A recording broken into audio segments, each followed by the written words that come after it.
Good evening, and welcome to the Saturday Night Safe Call.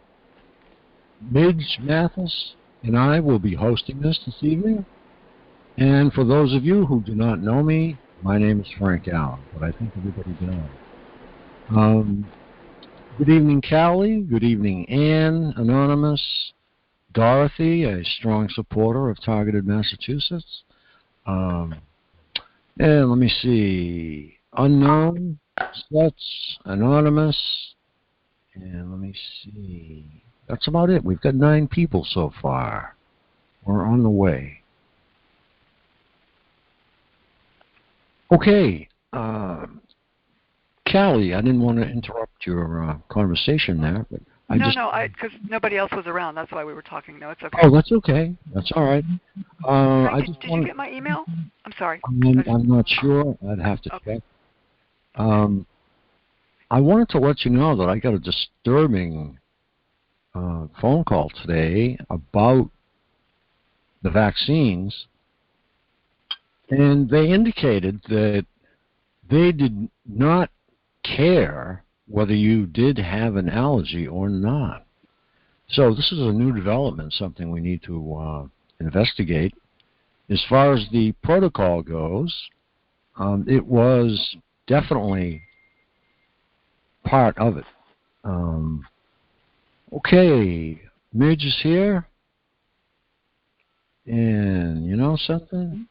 I have to try something here. Good evening, Matt. Hi, Frank. How are you? Oh, very good. Ella didn't make it tonight? No, she didn't make it, and she is off grid, I guess, this evening. Oh, I didn't know. Okay, yeah. So I called up Midge to see if she'd like to co-host, and she said yes. Okay, good. But don't hold me accountable for anything because I'm not my best. Hi. I have a question for Midge.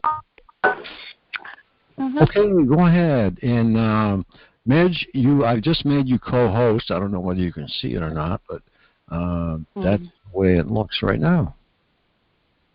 Oh, thank you. Is Arizona, are the restaurants open for dine-in in your state, Midge? Yes. Okay, that's what I thought I read. I was shocked. Okay, I mean, they have been open for a long time. We just, they shut down for just a very small amount of time. Schools have been, depending upon the school districts, they have been open for the most part. So, but I hear they will be closing down again, most of them, and doing distance learning. So, so we'll see how it goes, But we're open. And a lot of people do not wear masks. Mm-hmm. Oh, excellent. My kind of people. Thank you. Oh, yeah. So how you doing tonight? To me? Elected as the co-host. Well, I just want to say, I had plans to go January 6th to D.C. because I wanted to meet people. I wanted to go and see if I couldn't talk to people about the targeting program because there's going to be a lot of great folks there, but I had to cancel my plans because of my car accident. So there'll be another time, I think. Yeah, that's terrible. Really is. Well, what's really kind is that I've heard from several different groups of people here in Arizona saying they're doing a caravan and they would just have me jump in the car. So there's 2 different groups. So I thought, you know what, there are really a lot of nice people in the world, right? But I can't do that either. So anyhow, how's everybody else? Well, they're pretty quiet in the beginning. I think Hi C has a question for you. I don't know whether she had a chance to ask it or not. I was doing something. Okay, well, I have to say this first. Happy New Year, everyone. Exactly. Happy New Year. Happy 2020. It's got to be better than 2020. Oh, anything is. I don't think I've seen a year like that. Yeah, Happy New Year, everyone. Happy New Year, Matt. Midge, was your accident due to, like, being set up on the freeway like you so often get? I have to be careful what I'm saying. Okay, sorry. But you know how it goes for us, right? But yeah. Okay. That's okay. Thank you. Hey, Frank? Mm-hmm. Yes. On the free conference call app, if I want to sign into this meeting, what's the name of the, in your case, in the Monday, Wednesday, Friday, it's targeted. Right. What is it? This is Saturday, Saturday night call and the number 4. Saturday night call and the number 4. Okay. Yes, sir. Yeah, I think Thank Frank, you so much. You used up calls 1 through 3 trying to get set up, right? You know what? You're not the only one. If that's what happened, because I'll tell you what, I when I first tried it, it was like, oh wow, and then I signed in again, and it was like, oh wow, they don't even know who I am yet. But yeah, I have a couple of them out there that I have to delete. Yeah, I'm not blaming you. It's I'm sure it wasn't the best designed web page or system. Yeah, it's getting better though. They're making improvements to this to the point where it's getting to be a premier app, and unfortunately, I think it's something they're going to start charging money for. I don't know how they can with that name, but they are charging for storage now for your media. So, we'll have to see. Midge, where did you go? Oh, I'm right here. Okay, yeah. Continue about your accident, because I know your car was totaled. Right, it got totaled. I can't say too much publicly, just to let you know. So I better not say much more. Other than it was a 4-car accident, and the guy who hit me was going 45 miles an hour, and then I got shoved into the car in front of me, and my car is totaled. I'm pretty banged up,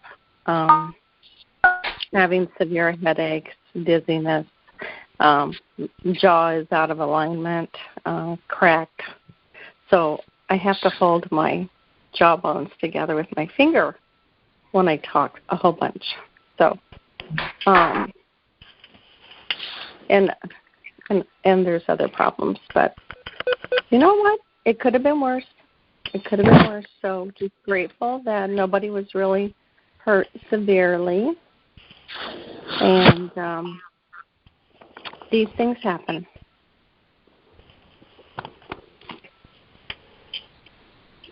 Yeah, well, you were in a really safe car anyway. That was a really good car to be in. It's too bad. Oh, yeah. Got wiped. My car was it was like a tank. Yeah. That's why I hate to. It was sad to see it totaled. I loved my car. So, yeah. But it's just a car. Welcome, Beverly. She's another supporter and has been for quite a few years now. Hi, Midge. It's Bev. Hi. So, I just want to say, and I say this every time I get on here, but I can't say it enough, that there were a lot of great things that came out in 2020. And I really truly feel like the floodgates are opening wide open. And so there were a lot of key subjects that became public. And one of them was FISA, another was FISA court. More and more people are opening up to the idea of targeted individuals. And it's no secret anymore. It's not plausible deniability. So, we all should feel so good about this. Everybody's hard work and efforts have paid off. And I just posted something to this fact on Twitter, and I said in 2021, there will be 2 subjects that will come to light. And I said, and they will be discussed. One will be targeted individuals, and that will be accepted, and people will know more and more about that. But number 2 will be transhumanism. And I seldom talk about that. But because you don't want to push people away because it's so freaky. But oddly enough, I can't even tell you how many folks understand that now. And so that's going to be coming front and center, I do believe so. And it really does need to be exposed and talked about. So my hat's off to everybody, to Matthew. You guys all saw the movie premiere of his 3rd TI World Day documentary. It's historical. I hope you all have watched it. If not, please do. It's amazing. Matthew, thank you. Yes, you can go to targetedmassachusetts.org and see it right there and enlarge the screen, whatever you want to do. And you can go to the Allen Institute and see it there, which is aihr.foundation. You can see it there. So there are a number of different places that you can go and actually see it. You can go to Ella's site, FFTI, and you can see it there. There's a link always to Ella's site in the newsletter, and anything we send out has a link to her site and a link to the billboards. Good evening, Medford, Mass. Pleasure. Yeah, the billboards to me are very important. They go along with Matt's movie, and that is to get the message out there.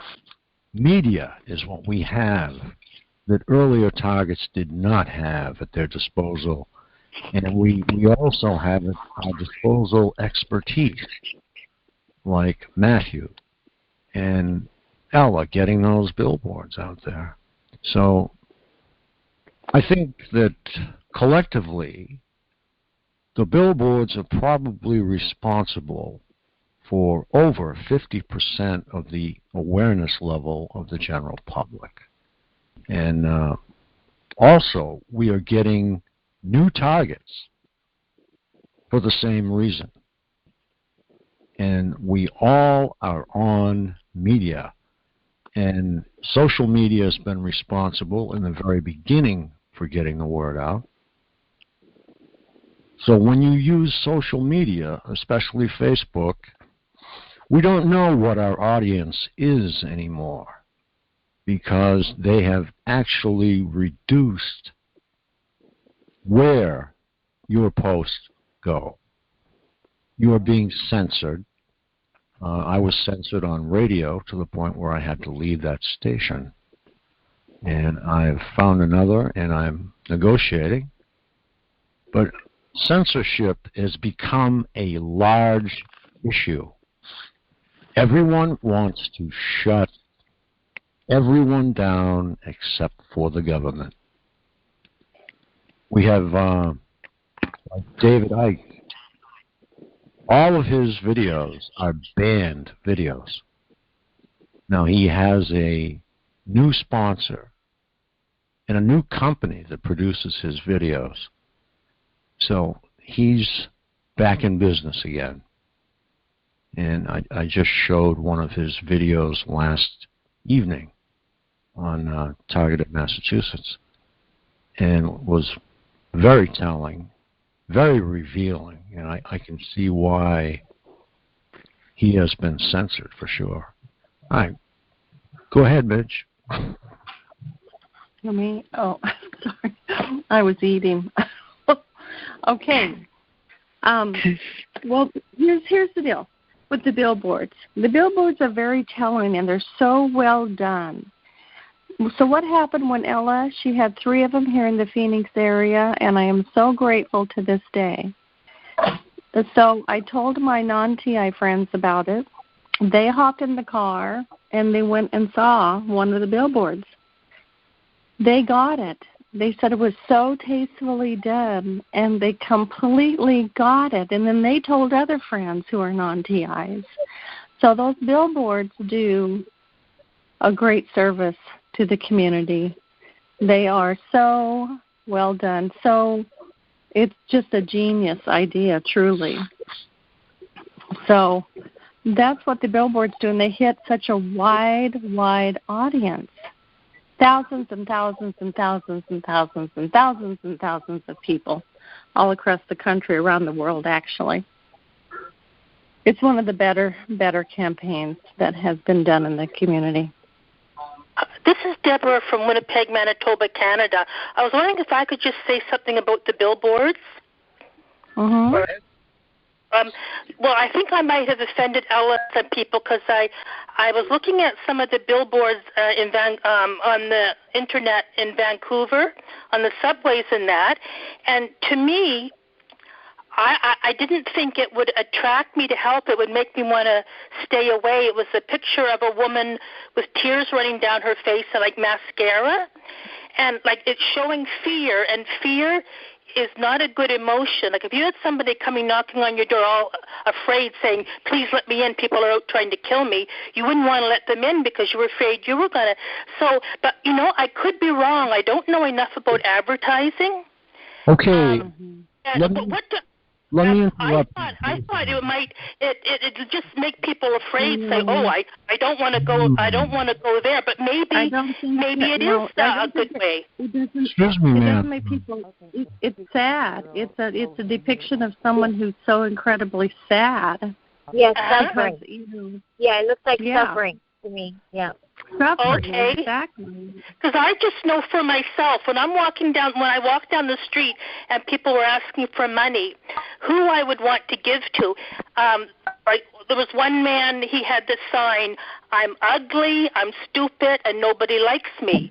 And I did not feel like giving him any money. And then another time there was a young woman sitting, and she was making jewelry, and she was singing, and she had a little thing for money, and I stopped and talked to her. She had such a beautiful attitude, positivity. She didn't have a place to sleep. It was summer. She slept in the park. But she was so happy and positive, and I gave her something. And it's like people that say women that are sex trafficked, and I see that awful, they show the awful negative part, and then they show a place for women that have been rescued, and there's a place for them to go. They learn sewing, they get educated, and it shows how happy they are. I would want to give money to that. So maybe just tell me a bit, Here, let me break in. Okay. Here's the reality. Here's the reality of it all. Because I've worked with people who have been human trafficked. I've worked in an emergency room for 18 years. I've seen these books. We don't want to candy coat it anymore, okay? This is the God's honest truth of what's going on. And I think we have candy coated it in the past. If it were not tastefully done, we wouldn't have had so many wonderful responses. Okay, that's what I needed to hear. You're getting a really good responses from them. Yeah, my non-TI friends wouldn't have been so drawn to them and, only had positive things to say. Because we can't always hide from the truth. We have the right I don't want to hide from the truth, but I'd like to see that we're warriors, too. We're courageous and we're strong. Well, we are. We are. To build I'd like to show that part of us, too, You have to build a power base, okay? We've had people that have donated to Ella over $20,000. And, you know, we've had people all over the world donate to Ella's billboards, okay? And consequently, they're up all over the world. And psychologically, if you look at the billboard, you are looking at someone looking in a rearview mirror, okay, afraid for her life, okay? And a tear is running down her face. And she is probably a brand new target, and she is scared to death. And she hasn't found the community yet, but she'll be a strong warrior one day. That's enough. Well, you know, if it's working, that's all I need to know. Yeah. Yeah. And can I say something too? Here's what I say. Because everyone has an opinion, but obviously they have worked. But I say to people, you know what, then do something yourself. Do something different. If you don't agree with it, then create something different. Go ahead. Yeah. Yes. Go for it. Can I say too that it seems by experience that for women to see those billboards has saved their lives because they've called into the hotline, to Ella's hotline, and said they knew something was, you know, hitting them, but they didn't know what it was. So I'm betting it saved many lives, those billboards.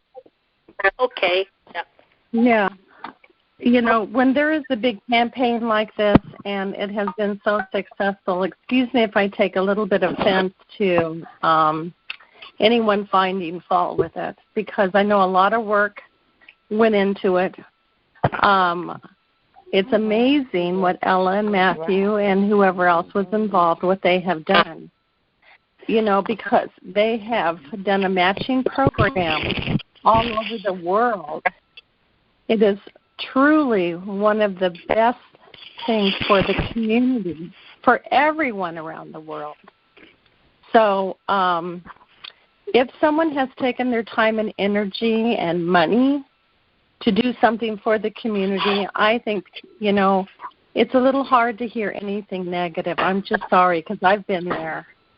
And we don't do it for ourselves. We do it for the community.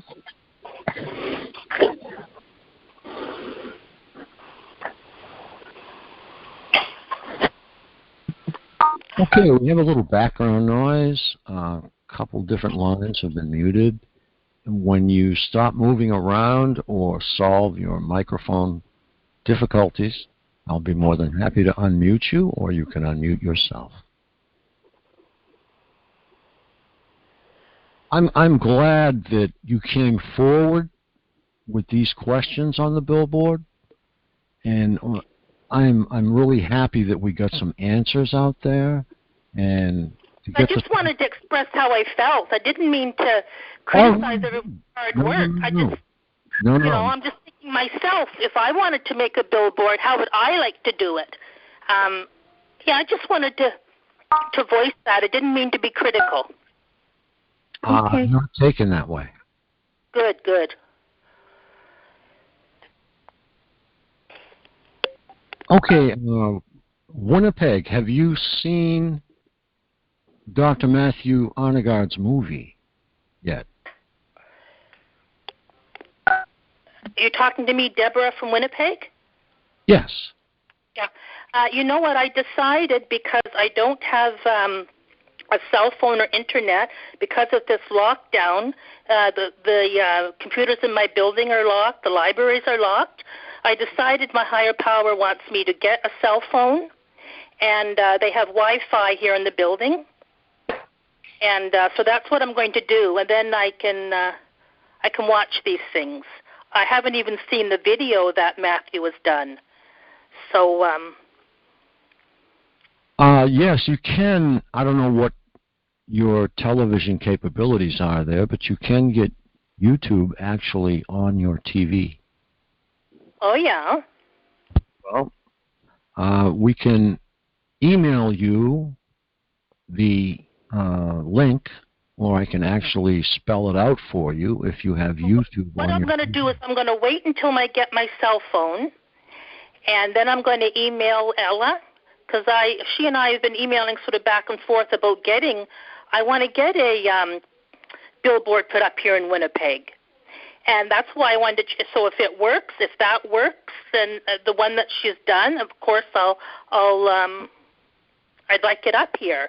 But I'm just going to wait until I get my cell phone and internet, and then I'm going to email Ella and, start seeing the videos and. Yeah, if you need to, in the interim period, you can always use the library. Well, the libraries we're not allowed in the libraries. Okay, because I'm familiar we're not allowed. The libraries are closed. We can only go pick up books, but we're not allowed in the libraries. Yeah. So I see the only way is I'm going to have to get a cell phone. But I realized something, a conversation, a couple of nights ago, and I was saying about what is stronger, God or these electronic weapons, and I realized it's still people. It's not the weapons that we have to change; it's the people behind the weapons. That I thought those are the people. It's a still people problem, and what is it? How can we make people, instead of thinking about what makes people go bad, it's what makes people go good again? And one thing is I'm going to start praying for those people. Oh, okay. You can do that if you like, but you cannot.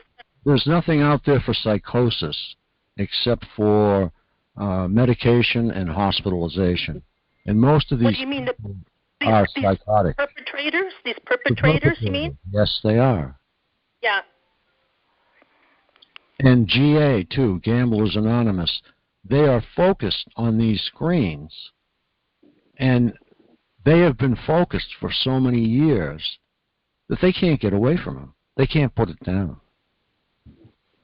Oh. Well, I just know instead of being fear-based, for me, I'm seeing this more as a spiritual thing. For me, I used to have so much fear.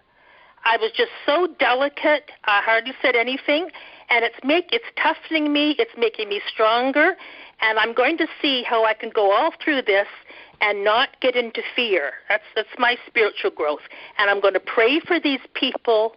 And I see this, that we can be a light in the world. Yeah. Well, I agree help with make you. the world a better place. Yeah. That's great. You won't see me praying for them. They have ruined my family. They have ruined. I don't think you see anybody on this particular call praying for them, but more power to you. Yeah. I just know I can't get caught up in hate and anger or fear. That's just going to incapacitate me. Yep. Thank you, Deborah. Yeah. Thank you, Debbie. I don't think you'll see much fear on this particular call either. Oh, well, that's good. We've become seasoned veterans. I just have so much fear. I had to be, before all this, I had to be in bed by 10 o'clock. I had to eat just right. And I went from that to having so much, going through so much. It was actually good for me. I'm not so afraid anymore. It's like I faced the big evil, and I'm still here. And anyway, I'm going to go to bed now. Love to everybody. We'll talk soon. Bye-bye. Bye-bye. Take it easy. Where's Ella? Thank you, Deborah. Is Ella there? Yes. Actually, she is. She's gone.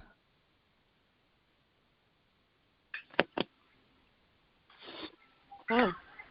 Okay. Midge, is there someone that you'd like to call up that's here? Actually, you can't see. Yeah, I'm not on my computer. No, I can't see. We have. No, but I'd like to hear from other. I'd like to hear from other people. So. We have Angela from South Carolina on the line, and she is someone that I talk to as much as I can. She has 6 children and severely targeted by V2K and remote neural monitoring. And she is definitely one of the most seriously targeted people that I have met. Well, she needs to get in touch with Nikki with Parents Helping Parents. Yes. She's targeted and has children. So, Angela, it's on Frank's website and in his newsletter. There's a lovely lady who has started a support group for parents with targeted children or just targeted themselves, and it's called TI Parents Helping Parents. And you should contact Nikki. She's lovely. And there have been quite a few mothers that have joined that support group, and they're talking like on not on a daily basis but a weekly basis, and this has been needed to happen for a long time. So I would encourage any mothers who are on the call tonight to do that. As would I. I found her very supportive and helpful.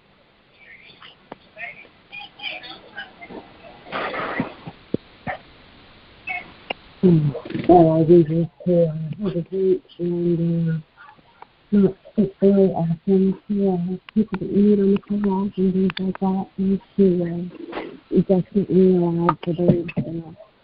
Somebody talking or? Well, Angela's trying to speak, but she's not coming through. Oh, okay.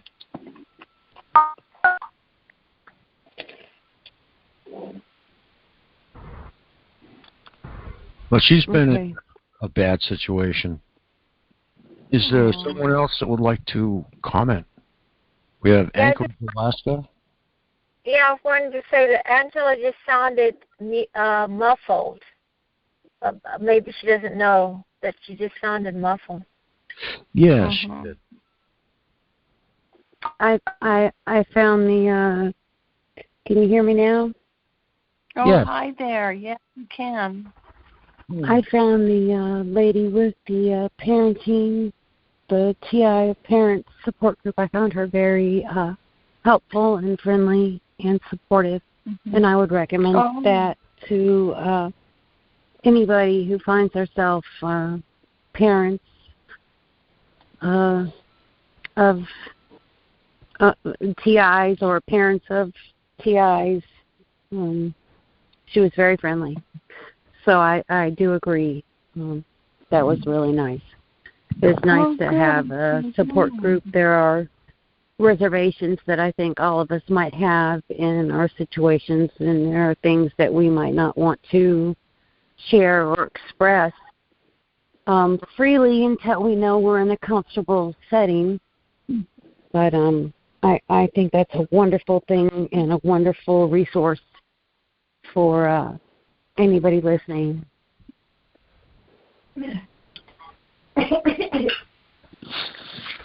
Well, thank you, Ange. And yes. it's been really hard. This is especially hard around the holidays.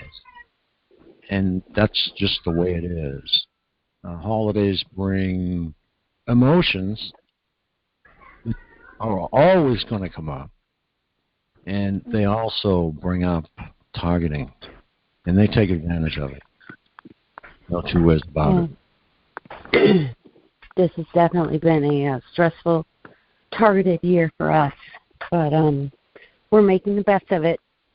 And, you would think that after so many years you are supposed to be experienced and seasoned, for lack of the right word, but it never seems to feel that way in the moment. So anybody feeling those emotions, as I have certainly this holiday, I empathize and just stress to stay strong and reach for those that you know are in your support group that are strong for you. Thank you, Frank. Oh, thank you so much, Ange.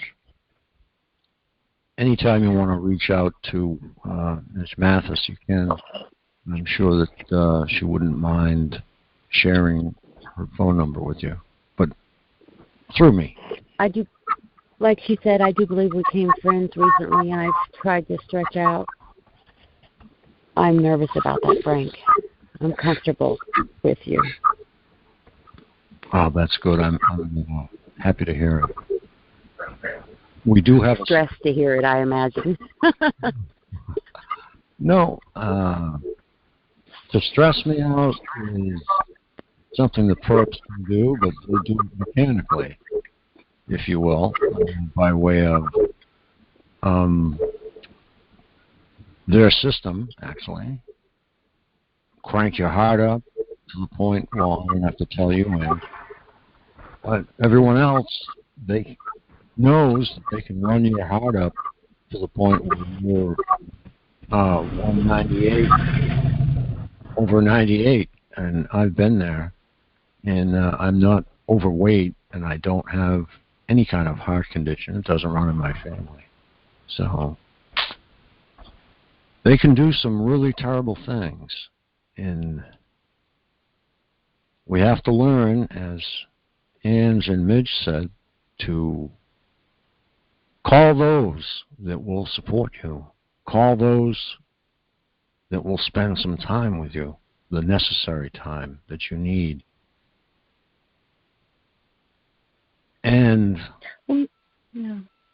Go ahead, Midge. Well, I just want to say, so when you are a parent being targeted and you have children, or you're a grandparent being targeted and have children, that's a whole different ballgame, completely.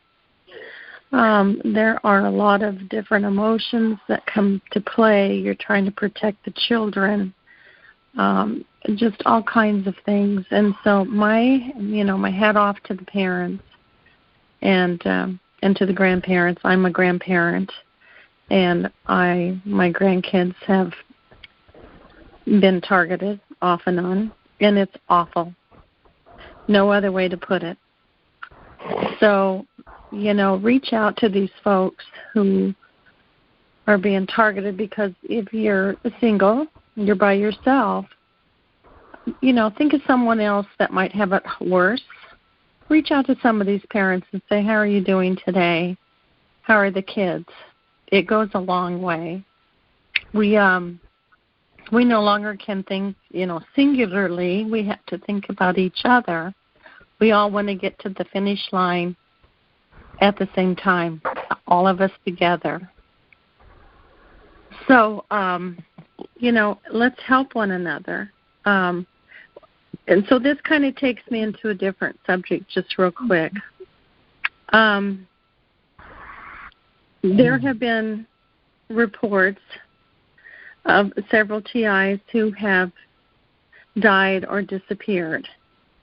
So if any of you know these names, please let me know. So we know that Matthew Curry has passed away. He was a former music teacher. He lived in Oklahoma. We have a lady by the name of Lisa who was on Facebook and Twitter. She was homeless and disabled, and she has passed away recently. There is a gentleman by the name of Jason Southard and a young man by the name of Chase. I don't know Chase's last name. He was found dead in a riverbed, in the river. Jason has passed away, as I understand it. I don't have any details. So if any of you do, please let me know. Missing is a Jacob Cole. So if any of you know a Jacob Cole, please let me know. He has not been heard from for over a month, and his phone is not receiving calls. Okay. He was not homeless. We have someone else, Lori from Maine. If she is on the call, I wish you would respond. She has not been on the call for at least a month. or thereabouts. And she normally frequents the weekday calls, Monday, Wednesday, and Friday. Lily has Monday. I have Wednesday and Friday. And she has been missing as well. So any of you who know Lori, I have tried to text, and I don't believe I've emailed yet because I thought that the text was probably the best way, but she may be in a situation where her phone isn't working and she cannot get to the call. I'm not sure. I'm going to try email. And I can make these numbers available, her number available, and I'm sure Midge can possibly make some numbers available for the families of those who have passed on. Mm-hmm. Last year, almost this very day, well, actually a little earlier, I think, we lost Scott from Tennessee. He was found with his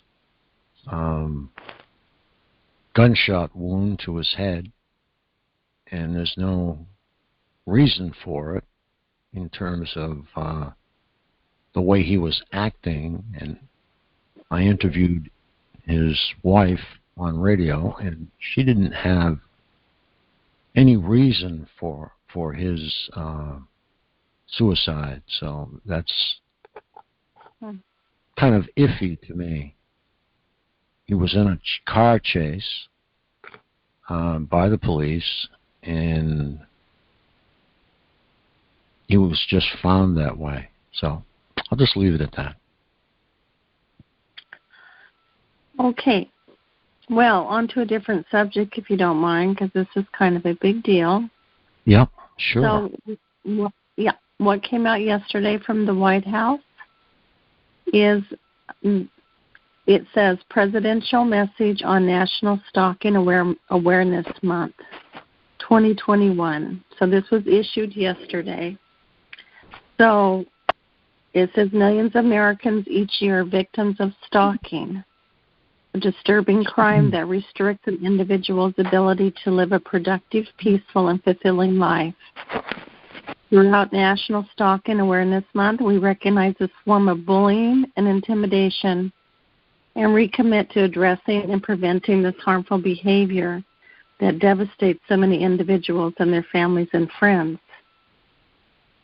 Skipping through it, it says stalking is a course of conduct directed at a specific person to instill torment, fear, control, and uncertainty. Behaviors include unwanted contact, harassing family members or friends, leaving unwanted items, and lurking or appearing at places without invitation and/or legitimate purpose. Increasingly, perpetrators are using social media platforms and technology to terrorize their victims. So it goes on and on. I've never seen it addressed like this verbiage that I'm reading from Washington before. So at the very bottom of this, it says, here's a number. If you are being harassed, being stalked, or you know of someone, please call National Center for Victims of Crime hotline. And here's the number. 1-855-484-2846. What I'm suggesting, y'all, is that you call them if you know who is stalking you, and you tell them the name of the people who are stalking you. Let's expose these evil thugs. So what happened today on Twitter was that people started putting up the names because they don't want to be exposed. They don't want the light shown on them. They have always counted on all of us not doing that. So if you're comfortable doing so, that's what I suggest, because get the names out there. if you know who it is. We stop protecting them because, in essence, that's what we kind of do. I know we do that, some of us, out of fear because we're afraid of being hurt. But I'll tell you what, once you're safer getting the information out there, and I've learned the hard way myself. When I kept it all to myself, I was hurt even more. But when it's exposed, then it tends to put them on notice that you're not going to put up with it. This is against the law. It is against human rights, civil rights, and we have every right to be upset. And we have every right to demand that our civil rights be restored. And we're not just doing it for ourselves. We're doing it for the next generation and so forth and so on. So, Frank, I'll send this to you if you don't have it. And yeah, I'd love you to. I'll put it right in the newsletter. Okie dokie. There you go. Just send it to you. Okay, thanks. Great. Yep, there's the bell. Time? Is it too late to talk? No, go right ahead. No. Oh, okay. I was on a call before. I popped in, then I go away, and now I'm back. I actually have the license plate and the guy. Well, of course, it's several, but this one I just couldn't take it one day, and I just kind of like backed him up in a corner. He had been following me, and he made a mistake. His windows went down. All of his windows in his car just went down. I have a picture of him and his license plate, and I called the cops. They never showed up to report him that he was following me, and I called him twice. He comes into my gated community, and the lady that works here is involved as well, so she leaves the gates open at night, and so they're all coming in. You know, they take turns because a few of them live here, so they take turns. Well, they take turns living here. I guess it's a shift because they don't stay there like permanently. I watch one leave, and then the other one will come, and then the other one will leave, and then another one will come. So I'm ready to expose him. I have the picture, I have the license plate, everything that I showed to the cops, and he's a cop. Well, I recall that hotline. I don't, here's the deal with the license plate. The license plate, because they're all, it's created by a company who's part of this program. See, the prison systems used to make the license plates. They no longer do that. The company is here in Arizona, in Tucson, Arizona. This is true. So they're making these license plates. That's how they do this. So the license plates can be switched out. It's not like years past where it was such a great offense and against the law to do that. So, so they're getting by with it because they're part of Citizen Corps and InfraGard, who contracts with Homeland Security, run out of the fusion centers. So what does that mean? Like, what I'm saying is that if you have the names, that's good, and that's what I would do. But I don't necessarily know if the license plate will do anything. Just to let you know. Yeah, I don't have his name. I have his face. I took a picture of him because I was screaming, and he just stayed there like he was frozen. And I was screaming at him, "Why are you following me? Stop it!" I just had enough. But where I pulled in just to see if he was following me, he followed behind me. We couldn't get out, and so that's when I hopped out of my car. So I would like to expose him because I know that he was a cop. Mm-hmm. Okay, just make sure that you have all the correct information and there is no doubt in your mind, and you have this person on numerous occasions? Yeah. Just once? Numerous occasions? Numerous, and different cars. Yeah, I called him the other night when I came home from church. He was parked in the front. The gate was closed, so he was parked in a different car, and I ran up on him, and I put my flashlight, my bright lights on him, and it was him again in a different car. He was in a Mustang at first, and now he was in what kind of car was that? Altima or something like that. They drive the same type of cars all the time. Toyota something, parked in the front. Same face, same guy. I mean, I've seen my same people. They're even actually getting older.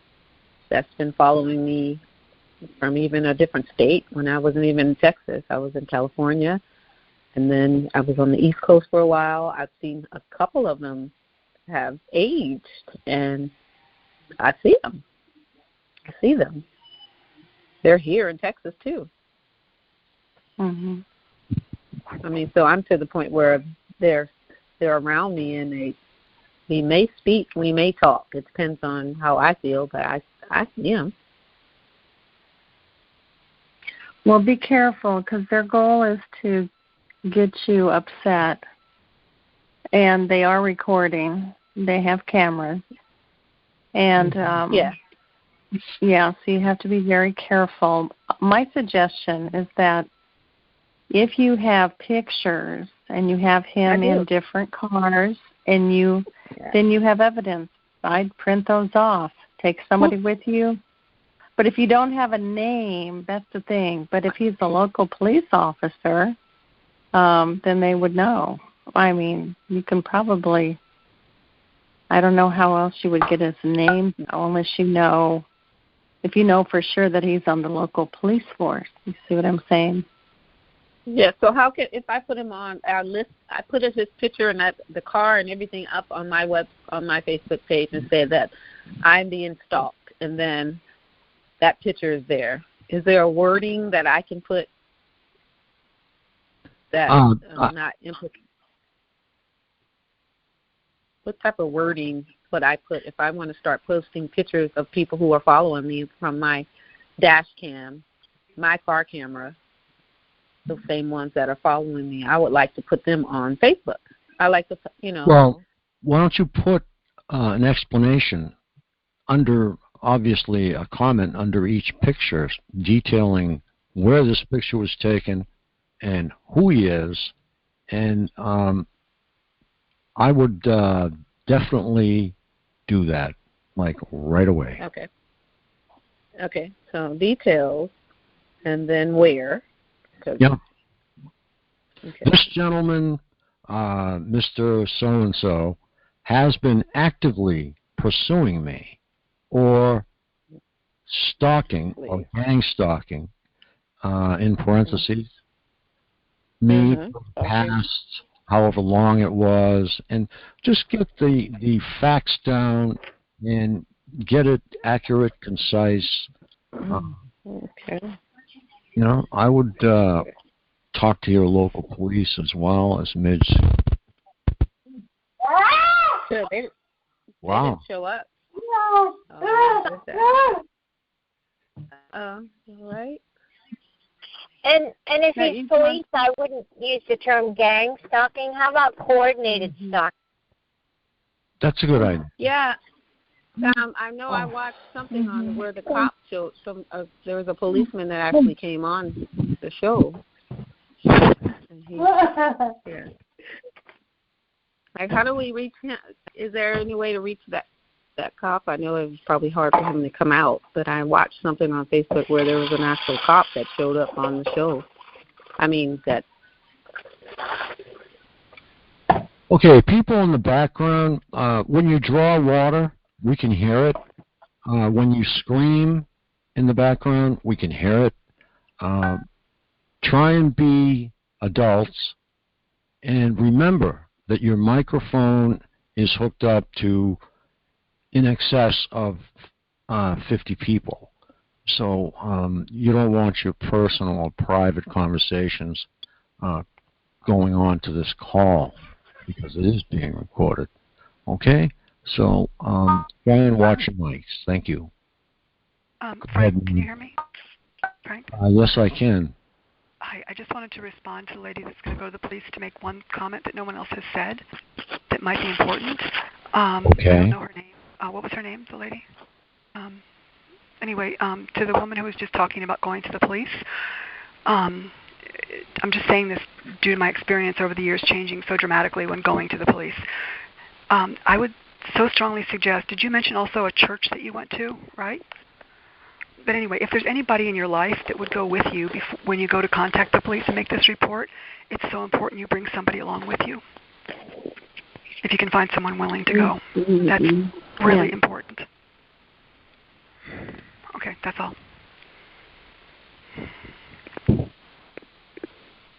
Okay, thank you, Kelly. Welcome. Yeah, there are a lot of people out there who just they're just up to no good.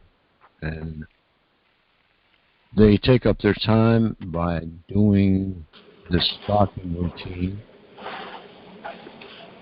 Sometimes it's hard to tell the difference between gang stalking and stalking, but one good way is the amount of people that are actually involved in it.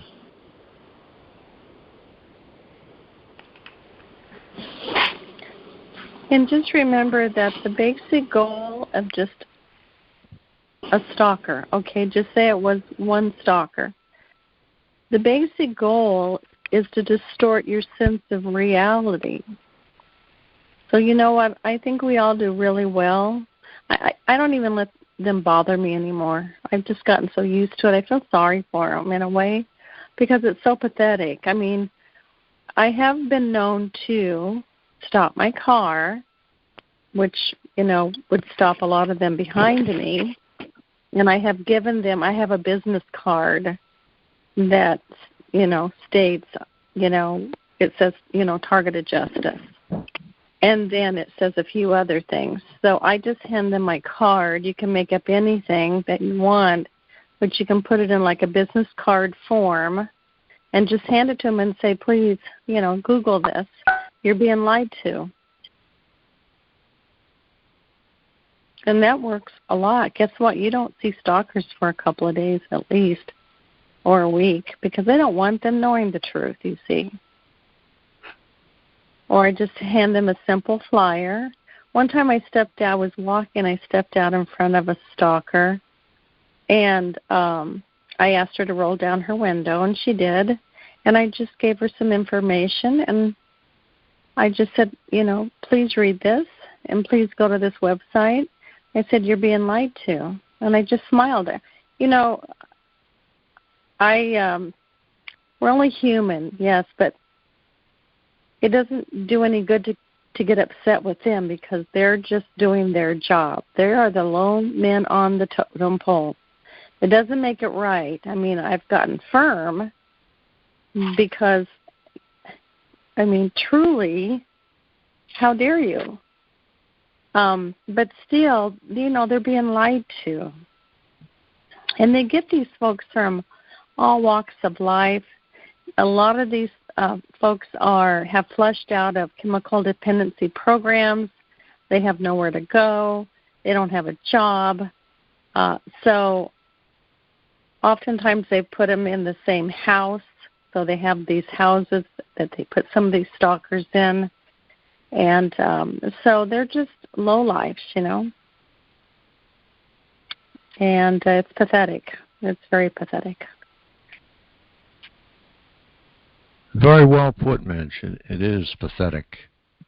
And some of them, as I mentioned earlier, cannot stop the pattern. They're like serial stalkers. They cannot stop what they're doing. They attempt to, perhaps, but they fail.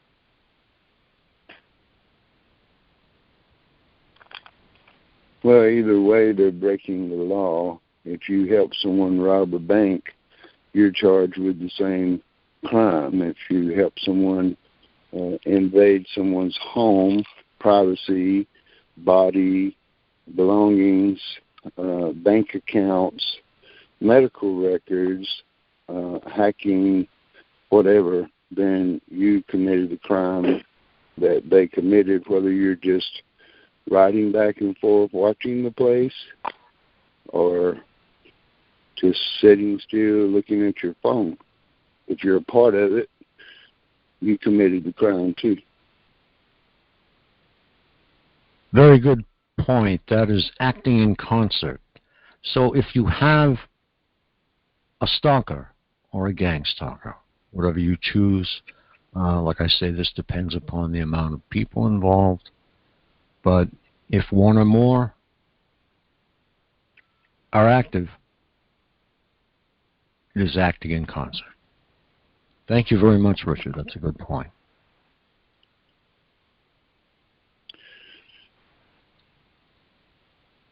Well, down the totem pole, they call it aiding and abetting in the misdemeanor location of it all. But these are not misdemeanor crimes that they're committing on people and their belongings, and it is fraud. There's proof of fraud. I've walked up on a few stalkers myself, and they were doing more than just stalking. They were documenting and keeping up with records pertaining to me as far as where I was going and when and who I saw and talked to and the whole 9 yards. So they're helping commit the fraud and the crime.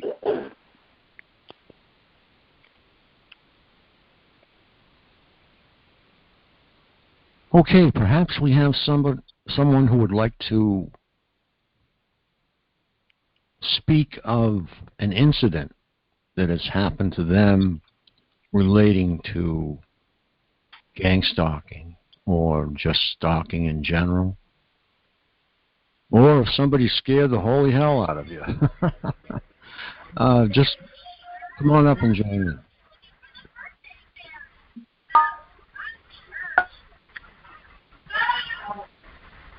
So I have a question, and it doesn't necessarily pertain to exactly what you said, Frank, but so there's a difference in stalking and gang stalking and the mental, I don't even know what I'm supposed to call it at this point. The other things that they can do to us. There are other words for that. It all comes under the heading of harassment, and we used to have it under an umbrella. We used to call it, the whole thing was gang stalking and everything else was underneath it. That's what we used to call it. At this point in time, I would say that what you are going through is different, and when you speak to somebody, I would call it something different. Remote. Does that put a shame on me and the community that most people don't speak of or don't speak of on purpose? Not at all. I would have to say that we are in minority, but not by much. So everyone respects what you are going through as they do what I am going through. And Midge has been attacked the same way, only she has been just about burned to death. So there will be some defining lines when it all comes down to it, because they're not exactly the same, but they will be put together simply because they will be fashioned that way by an attorney. If I spoke of it to someone besides the people on this call, or the people that understood what I was speaking of, what would I say? I thought that the word was gang stalking. Okay, yeah. That's the umbrella. It's not that, though, is it? Well, I mean, I'm not worried about the person in the car behind me or somebody tampering with my food or my power, or it's so far past all of that. Not that they don't, and not that that's not real, not that I can't respect what they're going through. Mine is a 24/7 mental. Am I not supposed to say that that's what happens? No. Everyone is familiar with it. Angie, and everyone will understand exactly what you are speaking of. So there is nothing that you can say that... I just want to... Go ahead.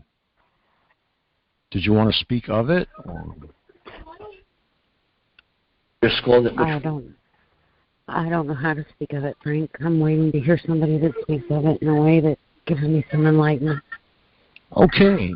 Would someone on this call, other than myself, be able to come up and team up with Angie and come out with the right terminology? I guess I'm not really understanding the question. We need somebody out here to help Ange because she's looking for other people that have remote neural monitoring. That's what it's called. Remote neural monitoring. Pardon? Yes, remote neural monitoring. Well, it would help me out to understand a little bit more about what you're experiencing, so that I can compare mine with yours. I don't even know that that's something I can put on the air for people to be able to hear. She's actually looking for someone else out of 54 people on here who would like to come forward and explain it. If you don't know what it is, you're certainly not going to be able to explain it. So we appreciate your interest, though. Maybe you should try and take the time to explain it, because if Marilyn were on here, we have a lot of people that have it, so you won't be alone, believe me. Laura has it. She just joined the call, so I'll speak it for Laura. We have Angie, Laura, from South Carolina, who has 6 children and severely targeted with the R&M. And I know that you have the same affliction, and maybe you could chime in with Angie and help her get the secret out. Well, it's no secret. She thinks it is. She thinks that nobody on here understands what it is. Well, most of us, I think. Emily here. Yeah.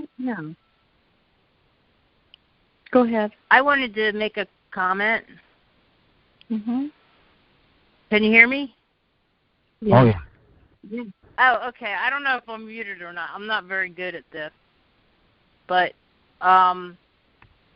with the remote neural monitoring, and I have children that I believe we're all targeted, and it's hard to talk about anything happening with your kids because it's scary. The unknown is scary, and you want to protect them. I do understand that, and I've shared with Midge privately at times, and she has helped. But it's you just don't want any kind of repercussions or something like that. But I'd love to be a part of the group. But my targeting, hi Frank, but my targeting has evolved into different levels of things, and it's made me realize that going through the different stages, I realized that it's way bigger. I mean, there's the gang stalking, there's that, but when you feel like your thoughts are being read, you're seeing things acted out in front of you that you just did, so you don't know whether they're seeing through your eyes, thinking through your brain, all this stuff, and then you read about it, you listen, do research, and it starts to come together. And for me, a lot of what I'm learning now to do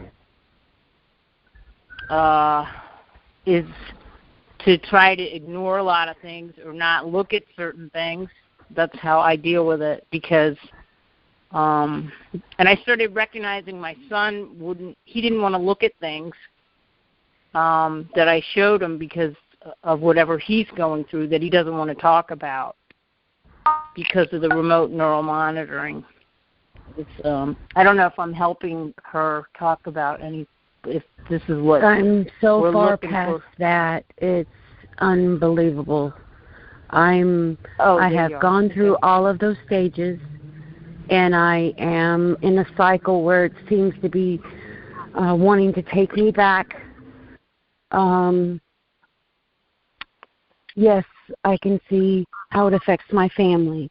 Yes, I can see how it affects, obvious relationships. I don't have the gang stalking. I think I probably did initially for somebody's joke because it was so ridiculous. But it's been years, and you would think that I should be seasoned or past that point. But now that they bring me back to that point, I feel like it just started again. The moments or your body doesn't react like it's, somebody said to me the other day, "You'll be fine." And I knew that in my heart, but at the same time, most of my heart wanted to do something else. And I didn't. Yeah. I didn't. Mm-hmm. I mean, I don't know how to say what I'm saying, and I'm outside, so I sound cold. I understand what you're saying. It's hell, and that's why well, there are other targets. you don't. We got to pull each other back I don't up. have a targeted. I'm not. I remember when I slept. I remember when they woke me up. I remember stupid stuff like you can't have coffee or it'll make you crazy, or I liked Mexican food, I couldn't eat this, or I remember those things, but now it's so far past that those things are like Can you share what that minor. Far past it is? I have speech coming out of my mouth that I'm not even thinking, or that I don't know why I say things, but I'll say things common. To people that's to me that's because common. That'll be something that'll hurt that they don't want to hear. It won't Your even emotions. Be obvious mean things. It'll You be have 6 children, and try not to yell at one of them for spilling their milk, for lack of a better analogy. It's just spilled milk. You'll wipe it up with a paper towel or a towel, whatever. It's not a big deal. But they told me in the beginning it was a roller coaster, and it was a nightmare. And to ride the roller coaster, Angie, and I ride it. And to have that roller coaster and have the responsibility of taking, I have, not only do I have 6 children, I have triplets that are 4 years old. And this started before they were born.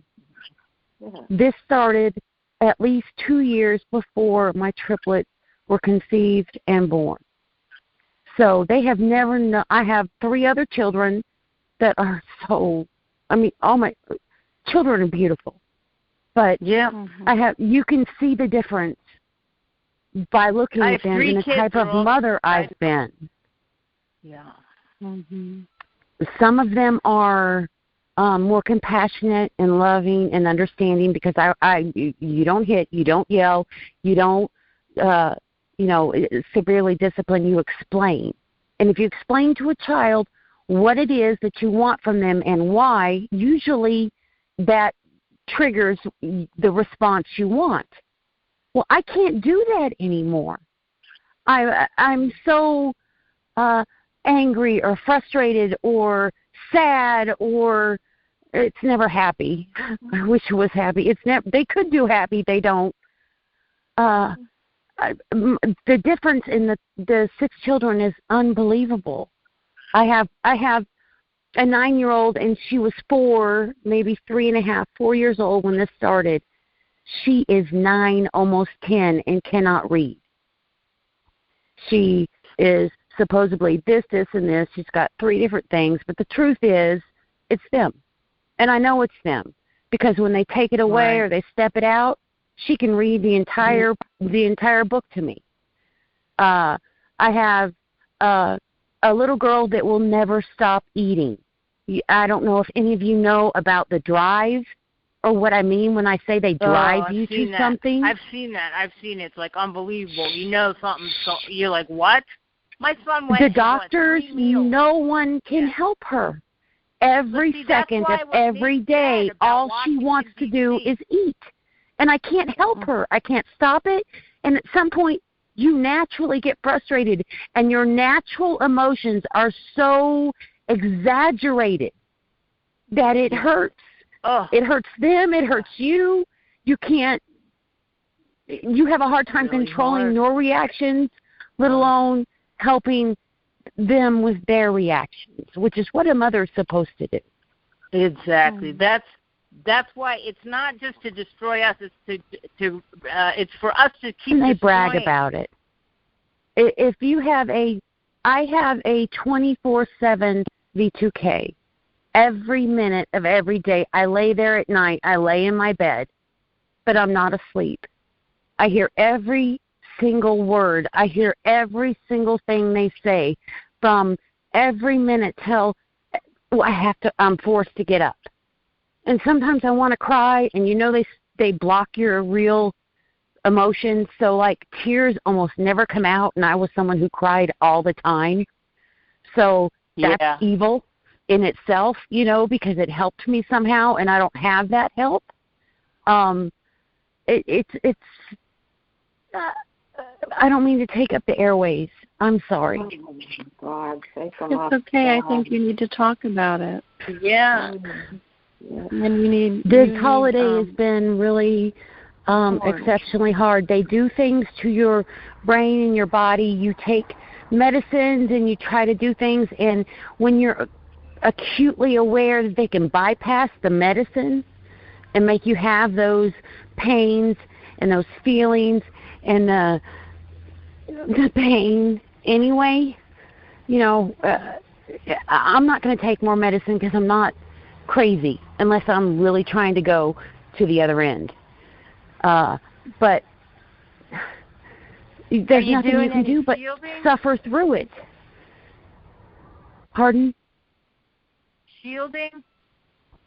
Are you doing any? I tried that in the beginning. Nothing helped. And half of it made my skin burn. I bought things on Amazon. I bought this. I bought that. Most of it hurt me. They want to hurt you. They said, okay, that's not going to work. We're going to hurt you with this. It doesn't help. I've cleansed. I've shielded. I don't know the right answer. And that's why when somebody calls me, I don't want to be the person that called because I don't have the right answers. I still suffer through it every day, even though, yes, I've been through this before. Yes, I've done this. Yes, yes, yes, yes. I will probably be okay, but I don't want to. That was my response. I don't want to. At some point, you just go, I don't want to get up and do this again. And the people around you, lately it's been, you're so bad, you're evil, I'm taking all the cussing and the stupid stuff out. But because I stay with the people that I love, because I stay with my children, because I stay with my husband, I'm causing them so much harm from being with them because of the way I am. I'm not the human I was when this started. I'm not that person anymore. Now I'm somebody that's somebody's toy. I'm just a toy. I'm just a well, go up, I think go it's down. important it's important for me to remember that I can be made a weapon to the people around me. And that's how I see things happening. I see that we targeted people have people coming towards us as weapons, and we can become weapons, and that's how you can, destroy mankind, if you want to look at it that way. But so of course it's there to destroy us and destroy the people we love. And I'm looking for something to say, this is how you get over that, and you do the right thing anyway, and they're okay even if you're not. Because I'm at the point where they have to be okay. Can I jump in here a sec? So no matter what, you want to defeat what they're trying to do. So no matter what, you love the people around you, right? I know you do. We are to love our family and our friends. Some people are being brainwashed. Some people are being controlled to do things. So we love them anyhow because we want to defeat these evil monsters, right? So you keep your joy, you keep your love, you try to keep, and you laugh, you find joy in your life every day, and I know you do with your children. Emily, I know you do. So you find that joy. Someone told me to just live for that one moment. You turn this around. There are some headphones you can get, the noise-canceling headphones. You can get at Best Buy. And I've heard this because I suggested this to a mother whose son had V2K. And I'm going to tell you as a mother who's tried it, okay? I'm not trying to discount you. No. Listen, hang on. I'm not done. So you put the headphones just in front of your ears on the cheekbone. Okay, and I know the same mother that I talked to, she actually had her son wear two pairs. One that goes in front of the ear slightly on the cheekbone because this is nerve conduction, and another pair that goes on the ears. And it hasn't cut it out 100%, but by God, it's done a really good job to the point he can sleep. So the distraction helps when they let it. If you might want to try the that. V2K, you would understand. I'm not trying to say anything. Well, I'm just trying to give you some examples of things that help for other people. And if you haven't tried it, or anybody else that's listening here, perhaps maybe it will help them. Please tell them. Maybe they can help. So, yeah. Maybe so it's a suggestion. In fact, somebody else just mentioned that on a social media site today, and they said it did help them. But I understand what you're saying. I, too, have bought all kinds of stuff. And some things don't work. The water pillows do work for shielding. I can attest to that 100%. So me too. I think everybody is individual. For me, they didn't help at all. Okay. Well, we're just talking, and we're just trying to give I examples. It so much, and I think anything we can put out there that will help other people is good. So please keep talking. Well, I would suggest. Can I talk positive? Hook up with some of these other mothers who are going through the same thing. I don't feel it's a mother thing. I really feel that it's a V2K thing. That's where, the stress and their enjoyment of being able to take down the person that they're taking down. I get all of that, 6 kids, responsibility, blah, blah, blah, blah, blah. I get their end of it. But for the woman living it, I don't feel that it's a parenting thing. I feel that it's a V2K thing. Well, with the V2K, you can also say, I am autonomous in my body. I do not give permission to talk to me, and I refuse to listen to you. Sometimes that can work.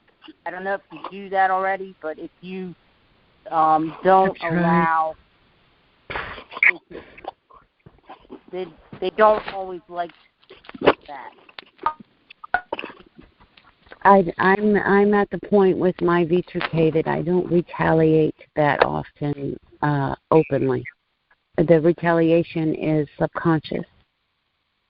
If that makes sense to anyone. Does that work? but sometimes we Yes. forget to do that. So if that works. No, it's not. Oh. You don't forget when it's subconscious. It's not conscious. I don't retaliate on purpose. Somewhere in there, my brain automatically does that for me.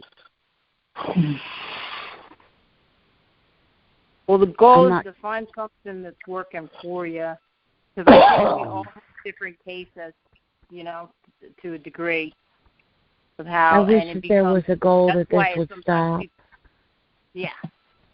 That's why I know everybody wishes it. I know everybody just wants it to go away. But we have to keep thinking that we're getting closer to it, and that's why I felt really grateful for what Midge read to us of the Washington president. I felt good about that too. It really made me feel really good to know that. Isn't that great? If it's so openly known. The recent video is amazing. It's just so well done. I had a gamut of emotions. I cried. I felt empowered. Mm-hmm. I felt like, who could I show this to? There were some things where I'm like, okay, I wish they had put that guy first so that when you show it to someone. Do you know what it's like to not have a gamut of emotions? Do you know what it's like to know you're supposed to feel a certain way, but you don't? And you're physically unable to?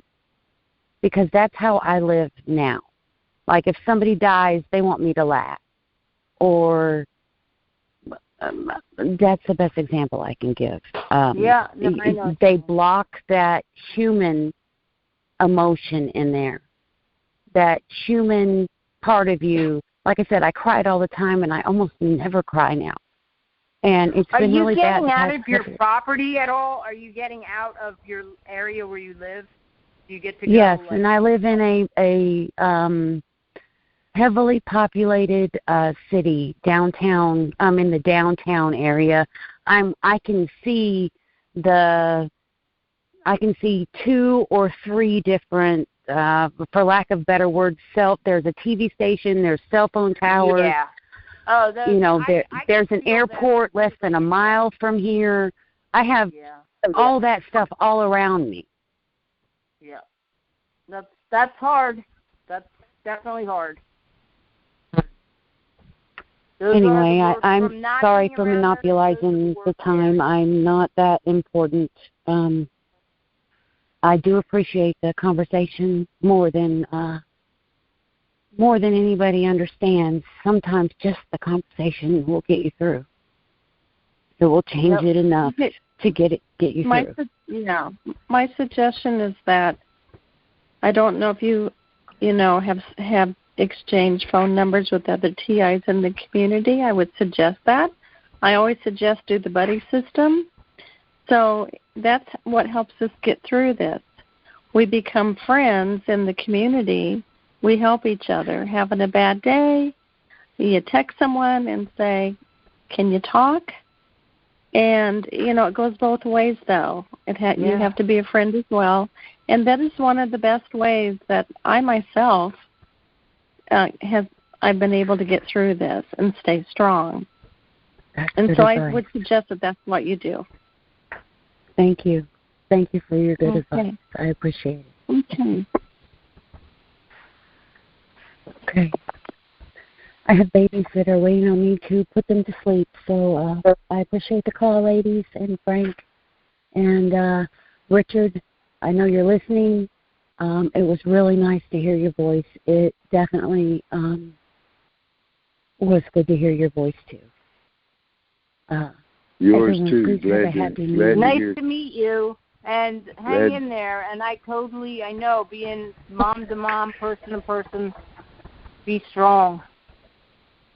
All of you do the same. Glad to hear you're okay. Thanks so much. I love you, Frank. You're my friend. Be good. Thank you for inviting me into the call. I appreciate it more than you know. Okay. Thank you so much. Everyone have a good night. Happy New Year. You too. You too. Is Matt still on the call? I just want to thank him so much for what he's done for the community. I just I've watched and listened to the new footage several times, and I think it's there are a lot more things to be hopeful about. And one of the things about this Saturday night call, I was speaking to my brother earlier, and I told him he wanted me to listen to one of his, like, he's got a spiritual program, and he wanted me to do that. I said, no, tonight I'm going to be with my targeted community listening in. And his first, he was like, oh, man, that doesn't sound good. I said, no, it's good because I think we try to come to talk more about solution, rather than the problem, because we know how badly we're all tortured at times. So it's more about finding hope in these calls. And so I appreciate that, Frank and Midge and whoever else. I just want to, I know I've been talking a bit tonight, but I think that, I suffer on a daily basis, and I have something happen usually every day, and I have, I can hear things in my ears every day, but I just got to keep hoping, and these wonderful little bits of good news is a lot to me. Yeah, so. It certainly is. And just for your information, Matthew drops in and he leaves for a while, and then he comes back, but he does go to bed very early, 10:30, 11 o'clock Eastern. That's right around his bedtime because he works very hard. And yeah, okay. Yeah. And, okay, well, it's out there. And Midge, I'm really sorry, so sorry to hear about your accident. Mo will be sending love when he hears. Yeah. We want you to say. I just, it was so nice meeting you in D.C. So going to these different functions that we've had, there's a wonderful time to connect with other people. And I would, encourage everyone, if you can, please go to the next gathering, wherever that might be. It's just a magical time, I think, when you meet other TIs. I think I'm probably the one person who has met more TIs in person. That was my one goal one year, because I wanted to see who are these folks who are getting targeted. Are they like me? I wanted to hear their stories. So I went to the Boston conference, which, I still say that was just one of the best gatherings ever, and met so many wonderful people. I was absolutely overjoyed. Yeah. Well, Allison did such a great job, but it was everybody involved. There was a kitchen crew who was in the kitchen, like nobody complained. It was just the best time ever. And I just met so many wonderful people, and that was the best. That was my first.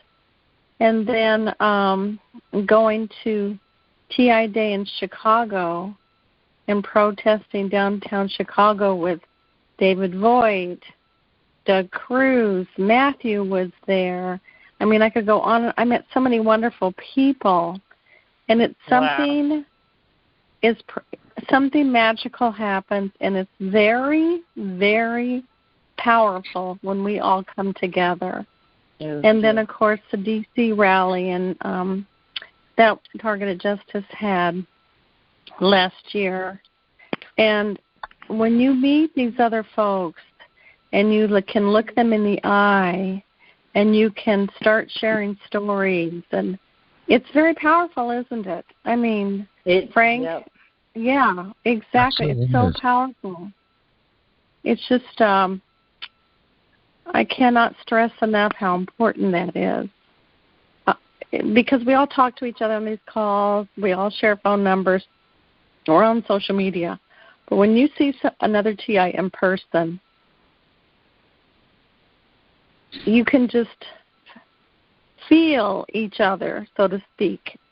And all you have to say, I mean, I know that we did this, every time that I've gotten together with different ones and stuff. You don't really have to explain yourself. All you have to do is say, you know what, I'm not feeling good right now. And the other person goes, oh, I understand totally. I know what's going on. Yeah, sure, go lay down, whatever the case may be. But it's a huge mutual understanding and a shared emotions. And they don't want us to come together. They want to keep us isolated, right? They certainly do. Yeah, so when we can't, so that's the goal. One of the goals is to keep us apart. We cannot do that. So as soon as this COVID thing gets a little bit better, I agree. We need to plan Strength something. in numbers. Yeah. That's right. Strength in numbers. Can I run something by you folks that I just want a little advice with the situation. I've moved new to an area, and I can already tell Infragard is strong or something. I don't know what it is, but and I am so done with it that I feel ready. Like I feel like saying, like I already know. I have said a couple times, I'm not a terrorist. I'm not a. I just out of being upset, I've said I'm not a terrorist. I'm not a drug addict. I'm not a theft or a criminal, pedophile. I'm none of these things. So I'm just a regular person. Please don't bother me. I said that a couple. I don't know if that's wrong, but and then I've noticed the reaction of the person that I don't know why I'm getting jumbled. I think I'm having problems talking. That's all right. Take your time. So, they don't want to be known that they are Infragard or Citizens Corp, whatever the area is. They don't want that known. So when you call it out, I've noticed the reaction, like, "Oh, that's not what I'm doing," I'm not Infragard, or I know I'm not, where they don't even act surprised. I see the, touching the nose, touching the back of the head, the signals. Do you know the signals that they do when they see a target? The hand to the nose and the hand to the back of the head and it's the sign language. Well, I've seen that a lot with the Infragard folks, and that may have their shirts on that say, emergency services or blah blah blah. I'm wondering whether I should tell the neighbors that I'm not a person that's done anything wrong, or do you have any? I wouldn't say. I feel like they're coming over to check on me. I feel like I'm being watched every day. No, don't let on anything like that. If you walk over there and you tell them I haven't done anything wrong, immediately they think you've done something wrong, if they're not, already a part of it. Well, I think they're already a part of it, so, Well, I wouldn't do that if I were you. I'm just giving you some friendly advice because I have done it all when it comes to targeting, and who to tell, who not to tell, who never to tell, and that's family. But, yeah, don't give them anything to work with. The more information you give out, the more they have to work with.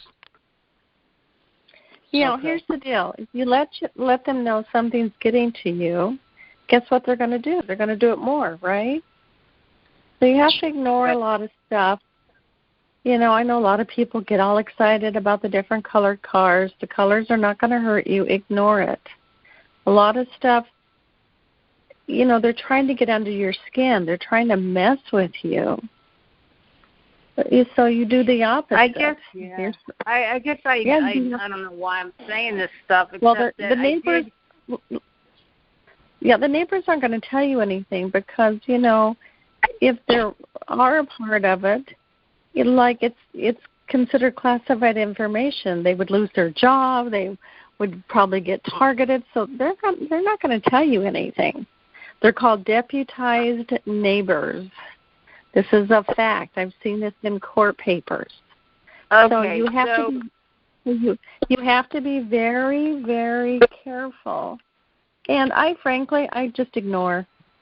Let them live their lives, whatever. And in the beginning, the neighbors bothered me and stuff. It's like, not anymore. I just completely ignore them. They're nothing to me. Absolutely nothing. Because I'm going after the big guys. Okay, the neighbors don't run the show. They don't run the program. They don't own any of the businesses. They're not calling the shots. They're not hiring the employees. I'm interested in the big ones because I want to shut this down. That's my goal. That's where I spend my energy. That's where I spend my time. Thank you, Midge. You're right. Okay. Yeah. Because the problem is I like neighbors. I love people. And then little by little, I just keep finding out that, you're involved. That's what's been happening over the years. So that your big life of a lot of people turns into a smaller world because so many people got swayed into this program, I guess. So, okay. Can I add something? Because I actually just moved into a new place. And Midge, it's so good to hear your voice. This is Kimberly. I used to be in LA, but I'm in the Bay Area now. And I know it's been I think over a year since we talked. I don't know if you would even remember me. So anyway, but I do. I do remember you. Okay, I'm glad. I really value everything that you're doing for the community. Thank you. You're so brave and courageous, and I can't thank you enough. And so I just moved into a new place, and so I can relate to how this other lady is feeling. To where I think we all do suffer reputational damage, and of course it hurts our esteem because I know we're all good people. And so, but I also agree with you, that, I really like your idea, you have to go and, keep your eye on the prize. And so, but one thing that I've been doing, it doesn't really take any energy. And so, and I mentioned it, I think on Wednesday or Tuesday, I can't remember what day it was. But I just go out I'm a civil rights activist. And so, and I write that on a shopping bag. And so, and I'm just carrying it around. When I'm running my errands, or I've written on a face mask, activism is not equal to terrorism. And so because I kind of suspect that they're poisoning the well by spreading these lies about us. And so, so I just kind of talk about myself in terms of my civil rights activism. And so, and I feel that's an umbrella that a lot of people can relate to. And so, and I just say, I get harassed a lot. And so, the environmental activists and the animal rights activists and Black Lives Matter. And, and I find it really bizarre that all of these activists are categorized as terrorists. But you can do a search on the internet and see that, a lot of other activist groups are having the same problems, and maybe they're also victims of the electromagnetic weapons and the direct energy weapons, but they don't understand yet, what's happening to them. And so, I like what you said. I like everything you're saying. Absolutely.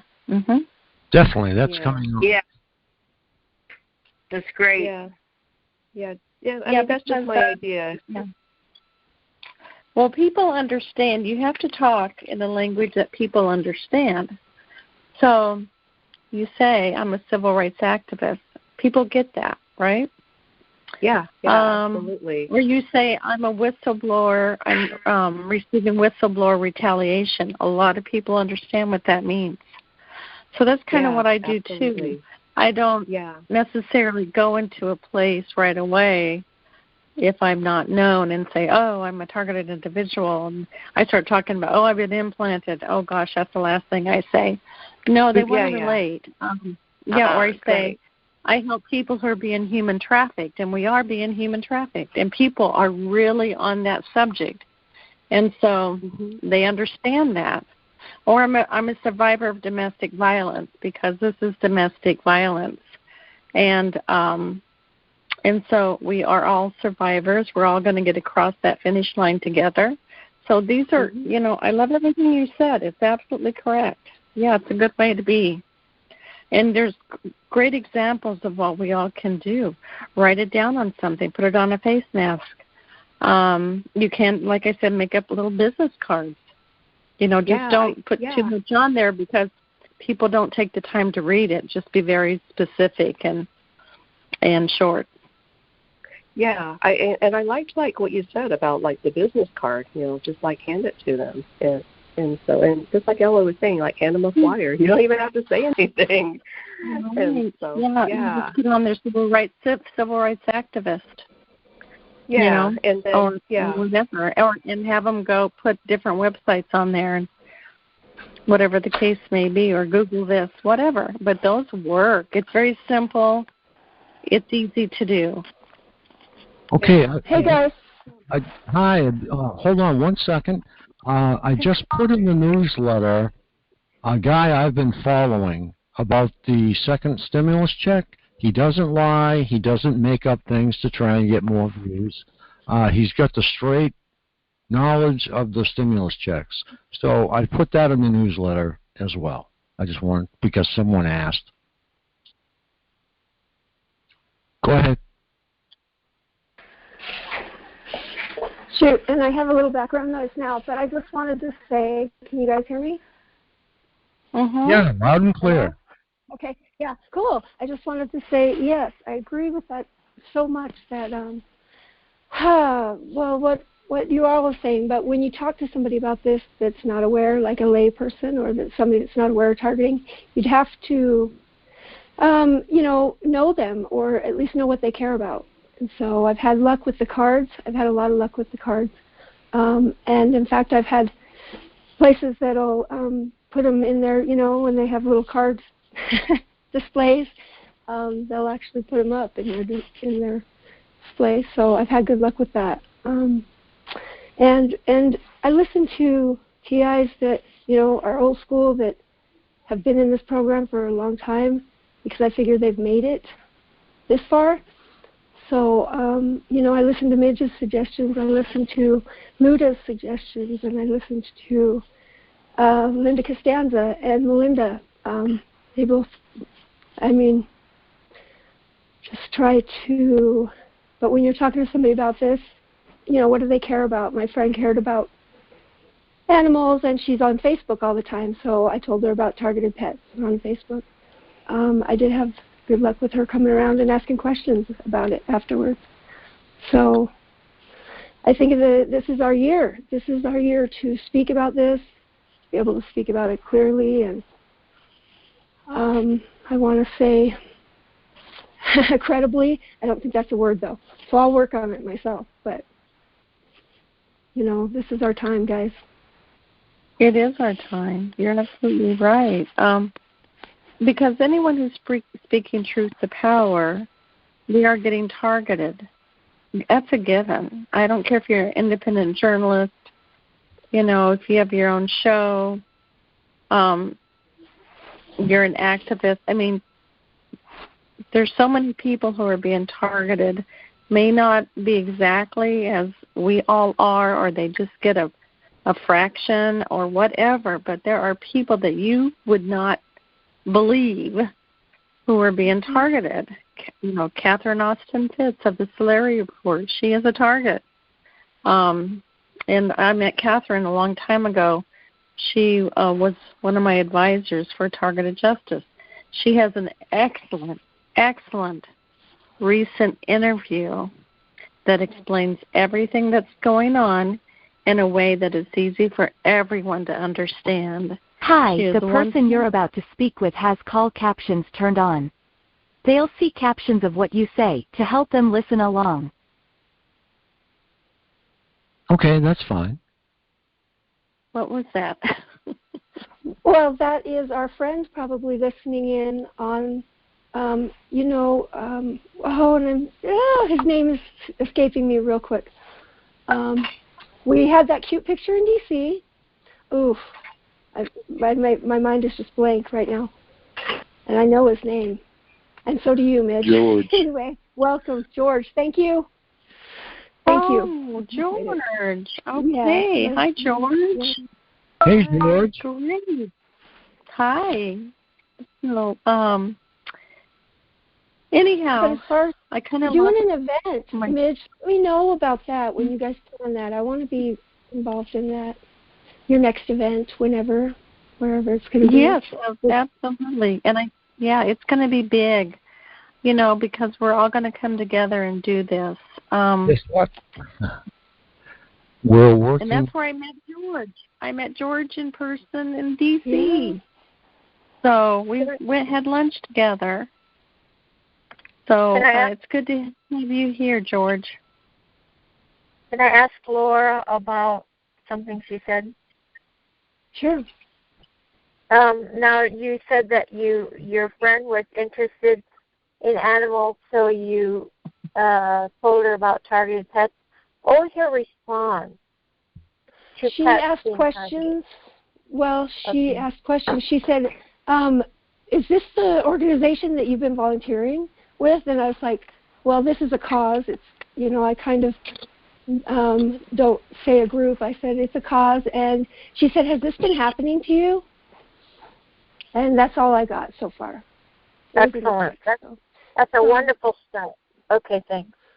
Yeah, so it's progressive.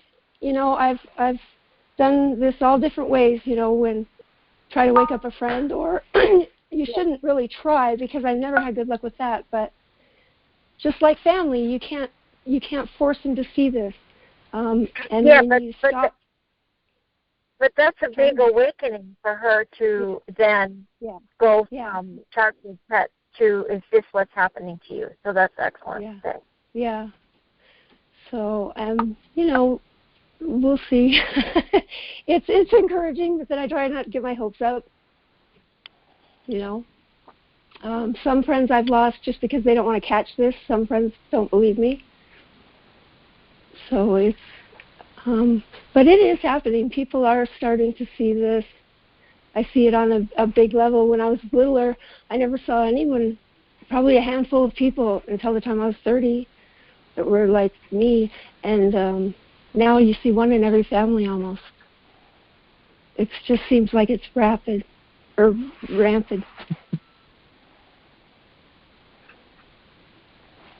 Yeah, it is running rampant, and you're going to see, as you've mentioned, every family is going to have someone who is targeted, and unfortunately,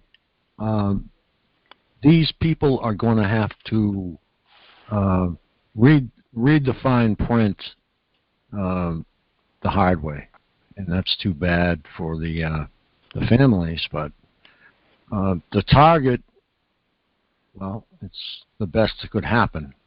So. Yeah, but it's heartbreaking to see that this goes at the very heart of our families and scrapes away at your fears and your insecurities, and it's brutal. It is brutal. My heart goes out to any mom dealing with this. I don't know what I would do. Can you hear me? Yes, we have approximately, let me see, about 7 minutes left, I think. Go ahead, sir. Have you ever heard of anybody where the targeting has stopped? No. Yeah. Well, I've heard of it. Yeah. I've only heard of one on that video where some lady flew from country to country, and she finally got into one country where it stopped. But I've never heard it stop for anybody else. And they keep telling me, if I throw this away, it'll stop. If I do this, it'll stop, and it never does. So I was just wondering. Well, I have a friend here in Arizona, and it has stopped for him. No stalking. I know 5 people. Yep. So it is happening. It is happening. You know 5 people, Laura? Well, yeah, I know personally 2 people, but I know of 5 people. Remember that nun? Okay, her stopped. David Voigt. Nun on the Run. And Matt, of course, Dr. Matt, and my friend Linda. I don't know if she uses her last name, but Goldthorpe.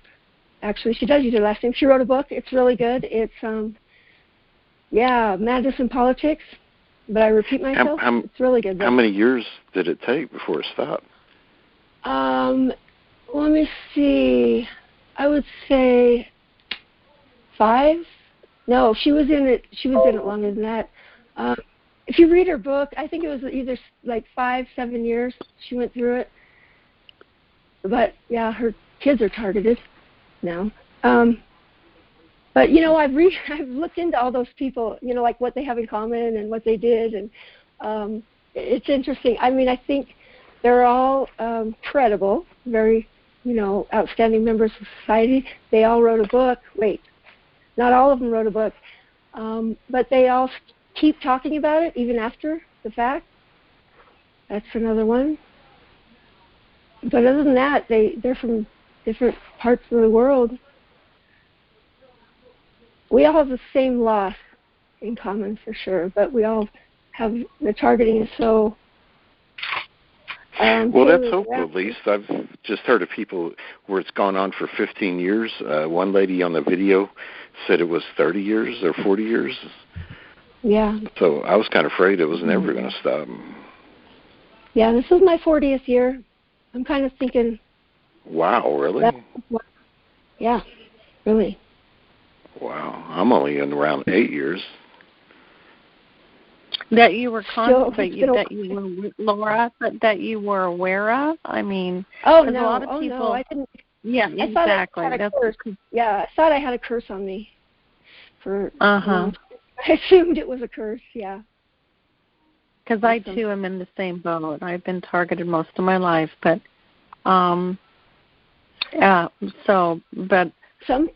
seriously, because I didn't know about it.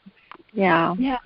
Some have been targeted like since birth, since very in the womb. Yeah, so brutal. And I'm grateful for the time that I did have before I was targeted. You know what I mean? Because I do remember that. I remember, certain things, like when you tried harder at something, you could excel at it type thing.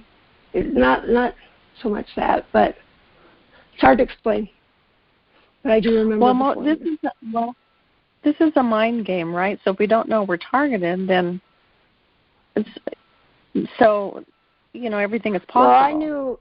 Well, I knew I was different. I mean, like in 7th grade, I had gang stalking really bad. I had these girls that just harassed me all year, beat me up at the end of the year. They'd always wear the same color as me. I couldn't figure it out. And at the end of the year, when they beat me up, I remember being in the principal's office, and we all had on peacock shirts. And he looks at me and looks at them, and he goes, I don't know what this is, but I know you're all in on it because of the shirts. I was just like, what? And I had gone out and got that shirt specifically because I wanted to be different, because they always wore the same thing I did. And I couldn't figure out how they were doing it. I still don't, who knows. But I knew that there was something different about, different about me. Like, people don't have that bad of luck. So, I didn't know what it was.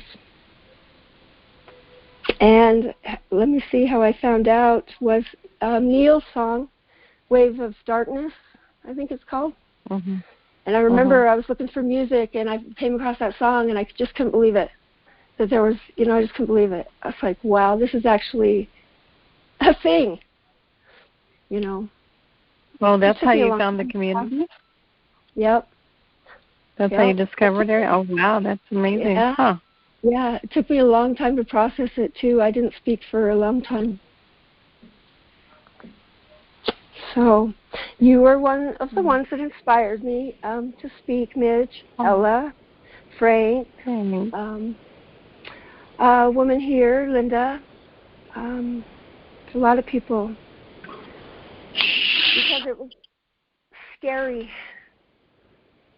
Yes, it's not always easy. It took Ella 6 months to talk into doing an interview, and then I just kept saying, no way. I didn't want to talk at all. And then I was scared to death.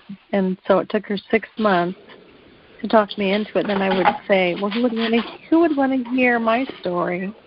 Who would want to hear me? Because because you get beaten down so much that you just feel like you're just a nobody, that you're not worthy. And no one should ever feel that way. Don't ever let yourself feel that way. Everybody is important. Nobody deserves this. Nobody did anything to bring this on to yourself. No one has the right to do this to us. So please carry that with you.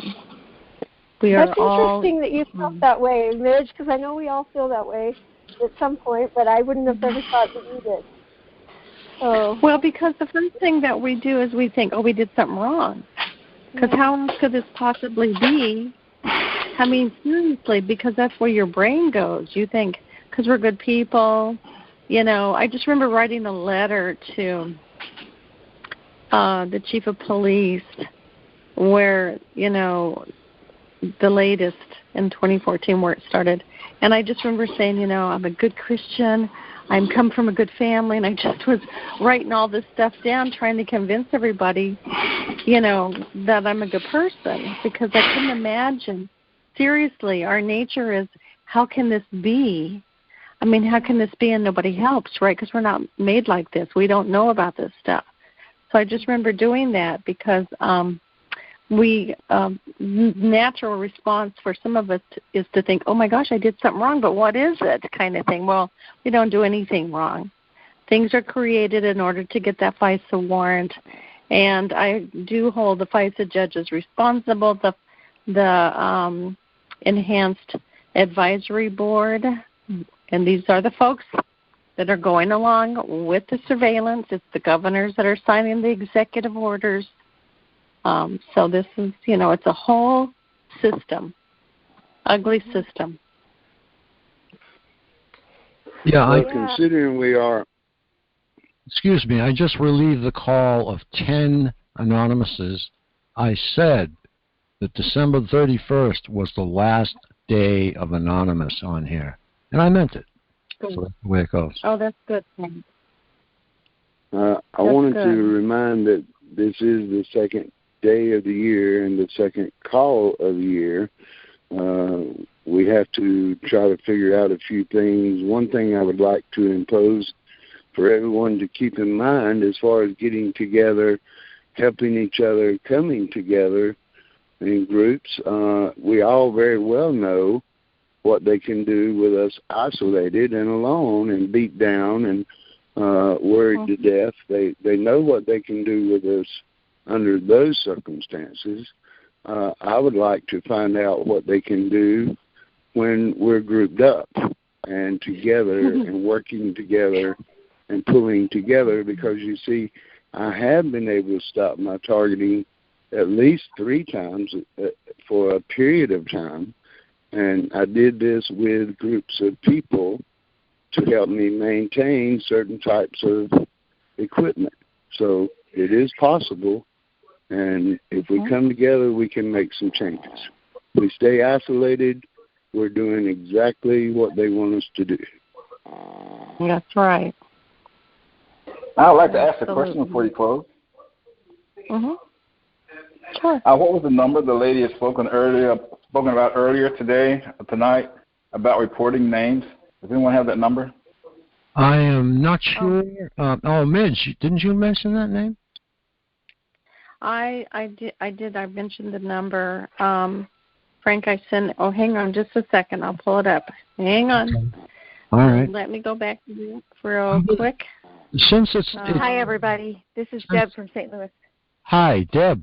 I'm going to take this call a lot farther than 11, and I'm doing it because it's the second call of the new year, and Happy New Year's.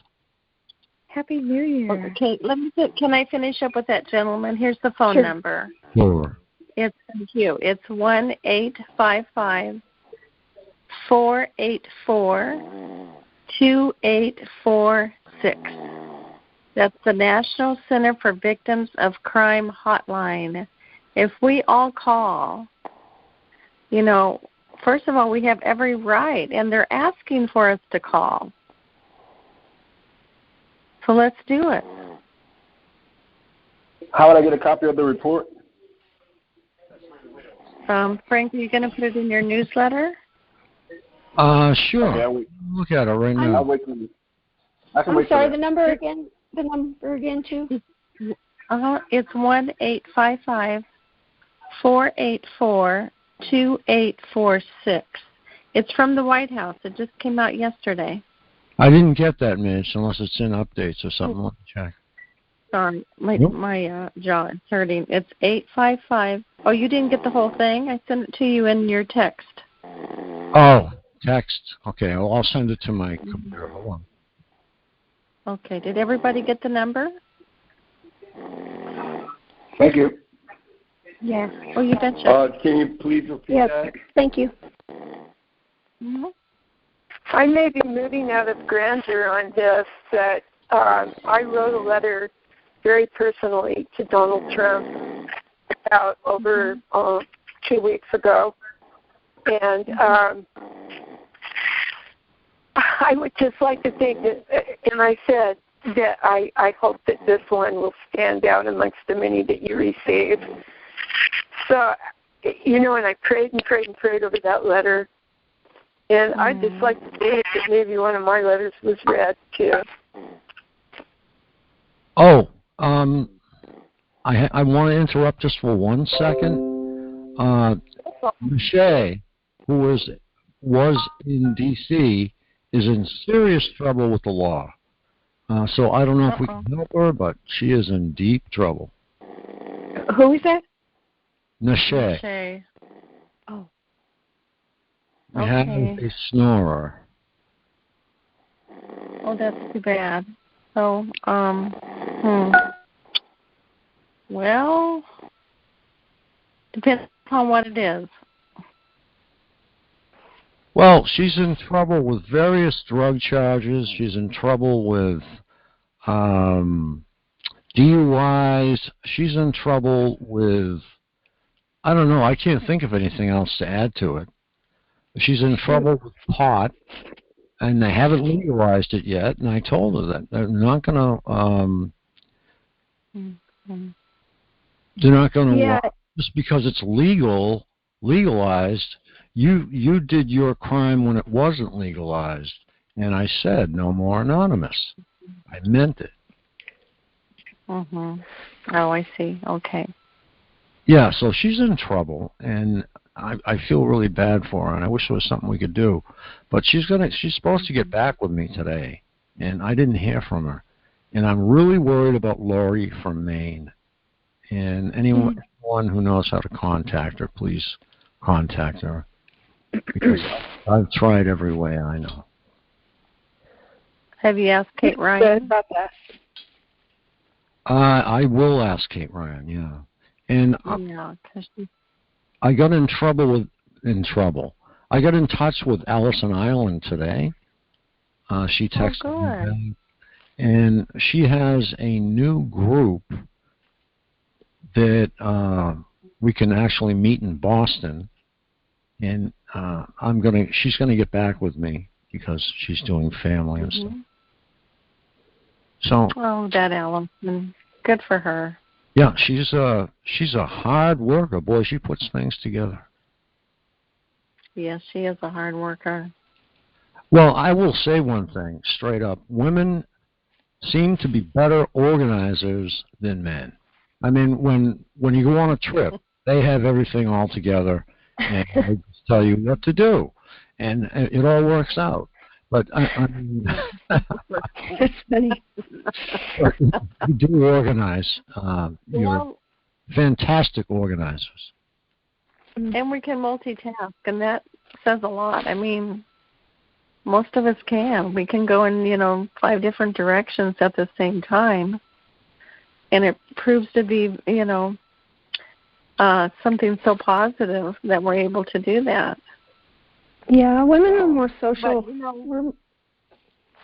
we're kind of more social, too. Well, women are more social than guys are, I've had guys tell me, well, I'm not going to call a stranger. Well, they're not a stranger. They're a TI. We're just trying to gather together for an event. So give them a call. But I think it's easier for women to do that stuff. But, I value a male's perspective because guys think differently. And so oftentimes I'll get Frank's opinion or somebody else in the community because, because we women are from the emotional side. And men are much more from the business side, and they're, in some ways, for me, I look at it like they're better at kind of having a great perspective on things.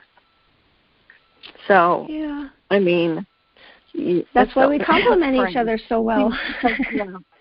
Well, ask Frank. So he called me, what was it, Frank, a week ago, and he he was just checking. I was after my car accident, and all I could do was cry and blush.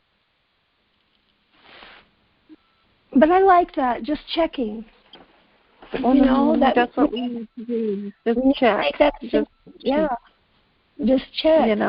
It's so nice to have a TI call me up and say, "Hey, how are you doing? What are you doing?" That's just neat. Exactly. So, yeah, I mean, that's why we're here. We're here for each other. And so do that buddy system.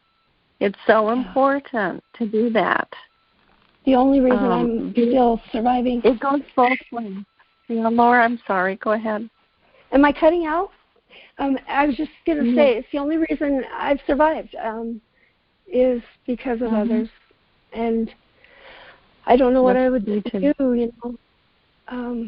so it's real important. I mean, you gotta reach out once in a while, at least, especially if you need to reach out, definitely. But just reach out just for the hell of it, and you can give the excuse, well, Laura told me on the call that I need to call another TI, so that's why I'm calling. I had somebody do that.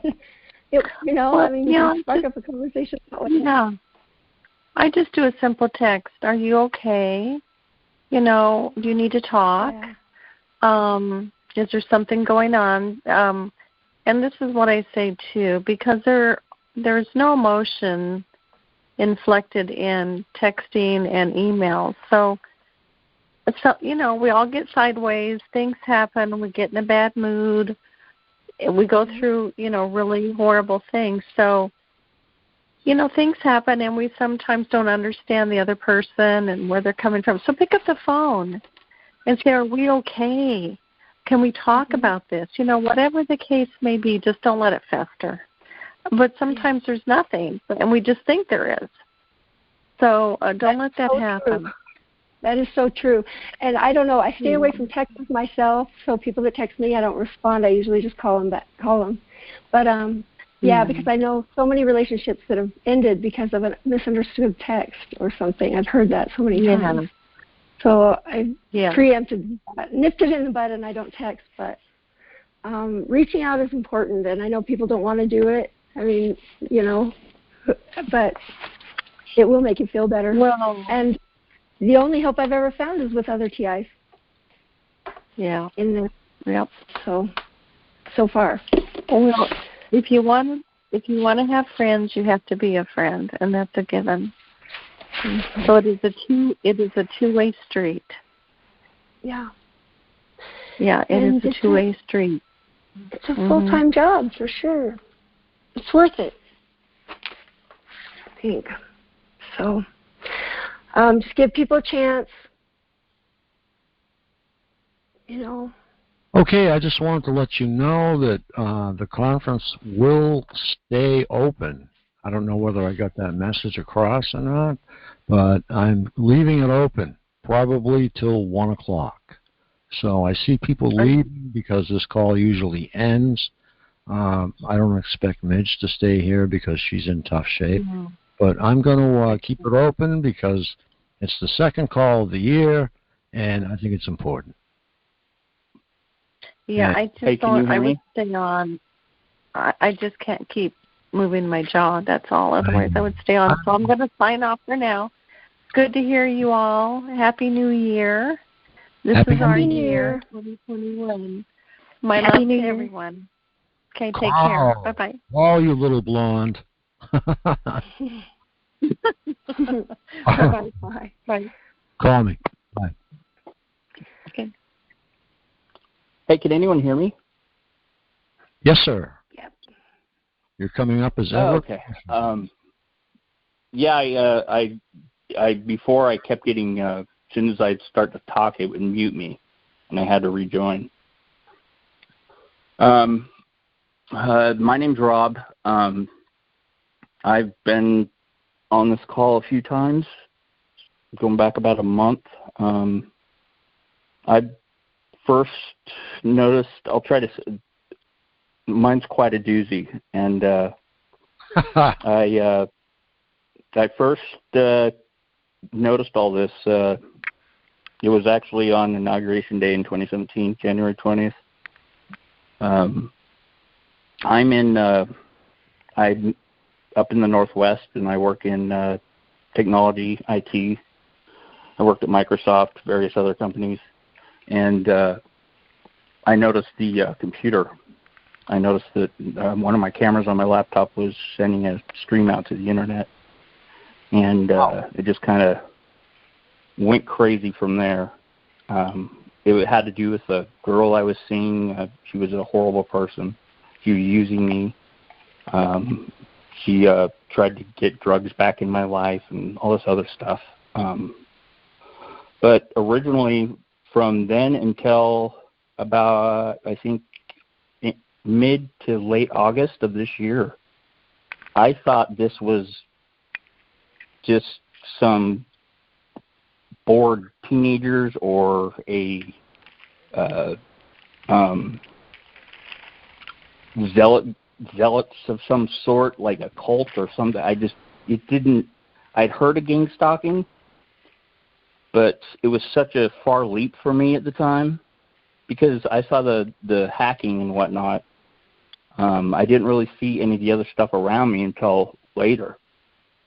But fast forward to this August, and my whole it was kind of just there, nothing really crazy. I got a lot of the typical stuff, weird stuff.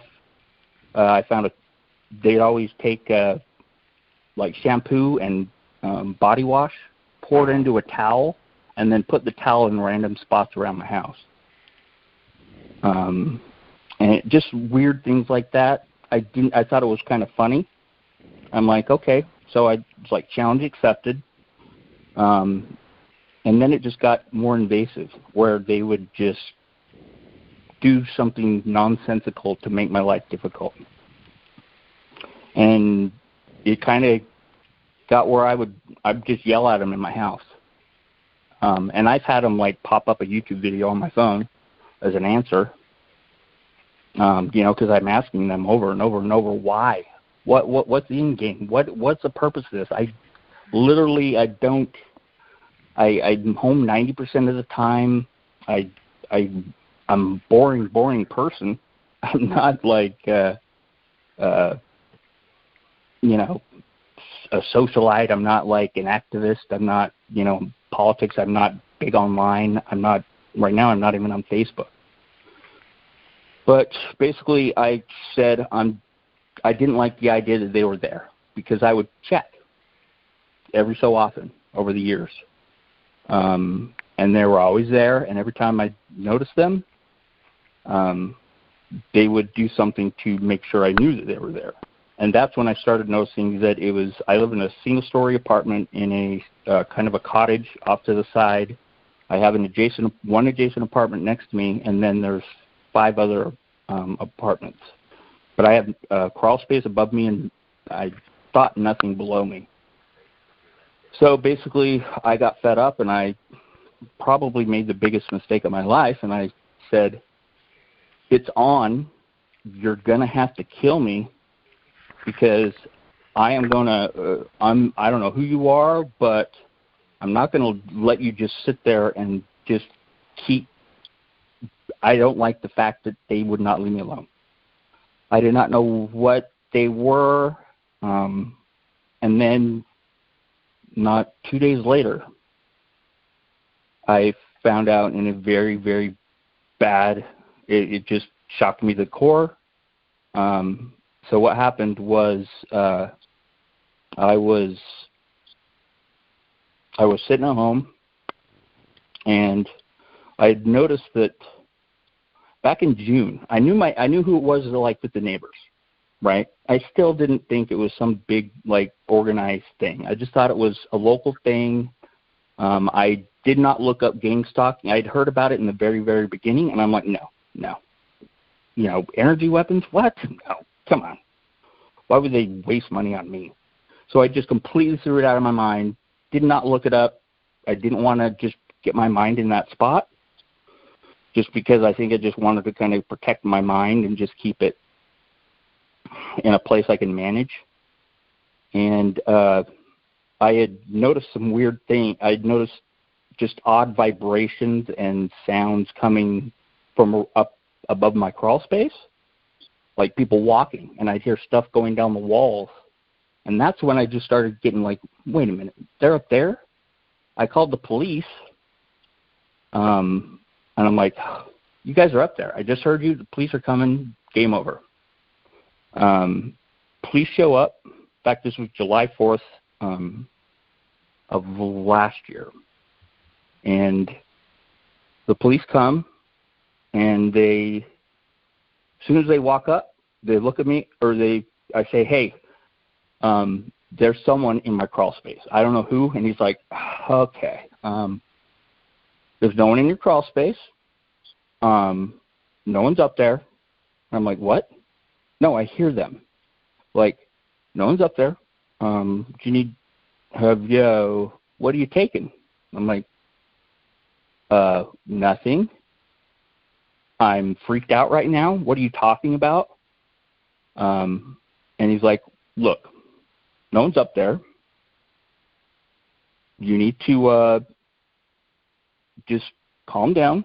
We'll go look through your apartment, but no one's up there, okay? So just know that you're safe and just kind of figure out something to do, and we basically just blew it off.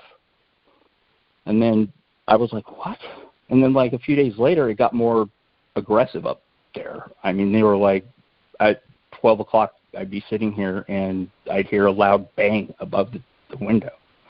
And I'm like, okay. And then I heard they started banging on my bedroom door across the apartment, or my window, like on the other side of the apartment. So I'd run in there, and the window was open. I'm like, what? And then I hear it in the living room across where I just came from.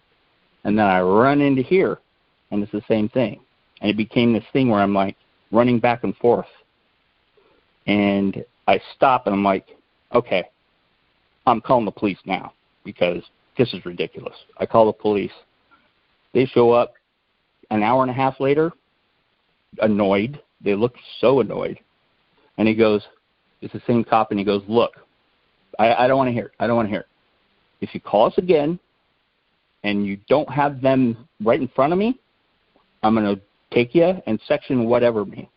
Like basically throw me in the mental place. I'm like, what? I was so confused. He's like, there's no one up there. No one can get up there. I'm like, yeah, the thing's right there. And I could easily punch a hole in the ceiling and get up there. He's like, no, it just doesn't. Do not call us. I will make sure every officer has a note that if you call on this or any other news, anything you deem real or actually happening to you, I'll make sure that they'll take you in. And that it completely deflated me. It made me like, what is going on? And after that, I didn't really have anything happen for a while. I mean, there was some stuff. It was bad. I knew they were there. I'd always go and dig into my computers and everything on my phone, find they're there, kick them off. Then they get angry and retaliate and get back on. Like a big cat and mouse game. So back to when they, when I started smelling like a fruity smell, and my computer is in the corner with no adjacent buildings or anything. It's just two walls, and I was getting heat. Like all of a sudden my feet were burning on the carpet. I'm like, what I'm feeling down there? And then I started feeling the vibration, like someone was like shaking me at 1,000, like I was sitting on some kind of, like the whole floor was vibrating. I had a friend at the time, and I'm like, you don't feel that? And she's like, no. I'm like, come sit in this chair. And she'd sit in the chair, nothing. And I'm like, I thought it was like an ultrasound, like an infrared sound, like a really low frequency sound. And so I'm just going that route, and I'm trying to figure it out, and back and forth, and I smell weird smells every now and again. But then basically after I told them they had to kill me, I was just sitting in here. I was by myself, and I just get pummeled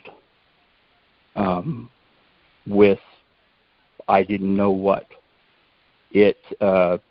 It was coming from, it had a direction, and it felt like something was going through my body and just taking parts of it with it. I could feel my insides moving around. I could feel my skin crawling. I could feel my scalp undulating. It felt like, as it was happening, I visualized it like, the movie Gremlins when they pour water on them and those bubbles. That's what my scalp felt like. And I thought I was like, what is going on? And I couldn't breathe. My fingers started tingling. My face went numb. And I was freaked out. I'm running around the house trying to hide from it. I finally got a large piece of steel, basically, and held it up over my heart, my chest, and it blocked it. And that's when I was able to really pinpoint it, because I could move it around. And it would, and it was the sounds were the most disturbing, because there was two very, very high pitched, almost out of, like it wasn't even audible, but they were there, like a dog whistle, but I could barely hear it. It was really high, and it was a steady sound. And then there was another one that was kind of a da da da da da, and then there was a deep, like way low frequency, undulating sound. And that was the one that felt like it was just like moving me around inside, like wow, wow, wow, wow.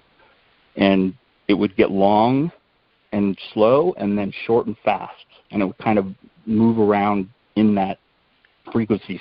It was just the weirdest thing ever, and I could feel it moving me around, and it would just wow, wow, wow, wow, wow, wow, wow, wow. And when it would do that, I started hearing popping. I'm almost positive that the moisture in my mouth and my throat and on my tongue was boiling, because it was literally, I could feel it. It was like shocking. It was almost like an electric shock, but just something is the weirdest thing ever. Just, you hear nitrogen bubbles when you move your head around or yawn. You hear those little pops in your ears. It was like cacophony of that. Like just, that's all I heard was just pop, pop, pop, pop, pop, pop, and then the sounds. And I called my mom. I'm like, Mom, I don't know what's going on. And I left. I got in my car, and I drove off, and it stopped. And so I'm talking to my mom. I'm like, Mom, this is bad. I don't know. I think I messed up. I'm like, I had no idea, and it started coming back, all the stuff I'd read about, microwave weapons and all that, because the first thought that came to mind was I'm being cooked alive, because that's what it felt like. And so I went about a mile down the road to the nearest grocery store. Got a parking lot. It was like 11:30 at night, and they were closed, or they were closing. And as I pulled in, I turned left, and I pulled in, and there's like, you can go right to go to the back of the parking lot, and you can go straight to go towards the front of the store, and then, it's like a two-way parking lot. And there was a very, very large, full-size, brand-new-looking, like, RV that was blocking the right turn into the parking lot. And there was a guy sitting in the driver's seat, and he was just looking at me. I'm like, I noticed it, and I'm like, well, what is he doing? Because he's not going, he's just sitting there, obviously blocking the entrance. Didn't even occur to me that he was doing anything about me. So I pull in, and I end up parking with my driver's side door facing away from the store and towards the back of the parking lot, where he had now started to pull around. And he came over, and he pulled up about 15 feet from me, parked parallel to me, but he was parked like right in the middle of the parking lot. Wasn't in a space. He was spanning two different, like right across the rows. And I got absolutely just, it was like before, but times 100. And I'm talking to my mom, and I'm explaining to her, I'm like, everything. She's like, Rob, you're having a heart attack. I'm like, I don't know what's going on, Mom, but it's coming directly from that freaking RV right there. And I'm like, Mom, I think I'm like, do I call 911? Do I try to find somebody? Because no one was coming out. And I'm like, I just was completely helpless. And then finally I'm going. And I just started the car, and I drove off, and it slowly started to, immediately stopped. And then I went back home. And by then I'd called one of my friends, and I said, I can't stay here. I need you to come get me, because I barely made it home. I was so, I thought I was going to pass out. It was the most horrifying thing I'd ever experienced. And I thought if I stayed home, they'd kill me. And so I'm just hiding in the farthest away from that exterior of my apartment, like in the bathroom behind the toilet, like huddled there waiting for my friend to come. And he came, and we went to his house, and obviously he didn't believe a word I said. And, he's a really, really good friend. And I ended up staying there for the night, and came home because I was worried about my cats. And everyone's fine. But from then on, I knew that, oh boy, because I said some things, I don't know about anyone else, but you can tell there's almost a childish kind of temperament. I don't know if anyone's challenged them, like full on, but they rise to the occasion like an angry 14, 15, 16-year-old guy, in the parking lot type. That's the kind of energy I got, and it was horrifying. And ever since then, I've just been, I'm a very objective person. I don't try to jump to conclusions or make assumptions. I had to fight it. It was hard, because I've been wrong so many times. But it's I've learned a lot since September. And there's been so many things that I've heard on this call that I know exactly. I figured parts of it out. I think. I can't say for 100% certain, but through, trial, error, A isn't B, but B is C type of thing, that one, they've turned my apartment into a gas chamber. It is a whole permanent, they are basically living around me. And I'm guessing this happened about a year after I moved into the apartment. And they all do the same. It's a cycle. And once I figured all this out, I kind of went back and thought about it. And I've had one main neighbor. They're the ones that face me. They're the ones that I see. And it's usually a couple. And they're the ones that start telling rumors to my neighbors. And then there's ones that I never see their face. It was bizarre. I didn't realize until later, but I never saw their face. Like they'd either have something, their hair over their face, or if I was out there, they'd sit in their car until I came in. But as of now, there are, there's probably 6 apartments and about 8 people. 4 of those people have been here for a long time. They all share the same, it's like a big subletting because they all share the same garage. They've had the same garage with the same stuff in it, and some of the old ones come back for whatever. And it's now gotten. I'm sorry, what? What's your name? I'm sorry, I didn't. My name's Rob. Name. Rob. Rob, yeah. I'm just wondering. You said you've been on the call about a month. What you're? A little bit longer. I've been on. This would be my 4th call I've joined on. I completely found it on randomly. Mm-hmm. I was ready to talk, but I wasn't. It's like some of this stuff just isn't happening to other people. That's pretty common, actually. Everything you said tonight is pretty. Called gaslighting.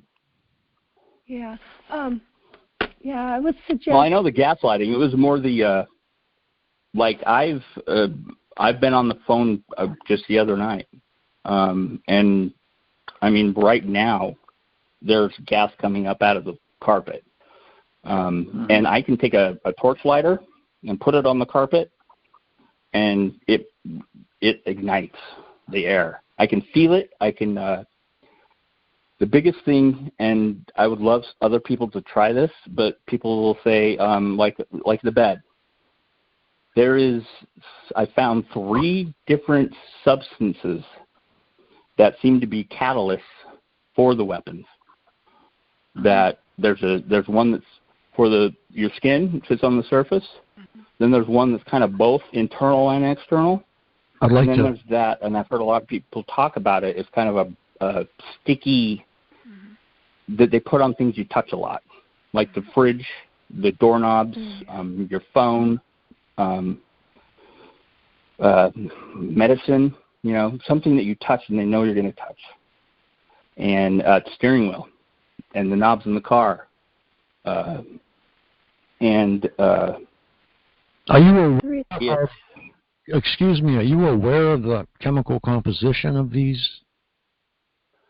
No. I'm trying to figure that out. I actually have a friend who's a PhD at the University of Washington.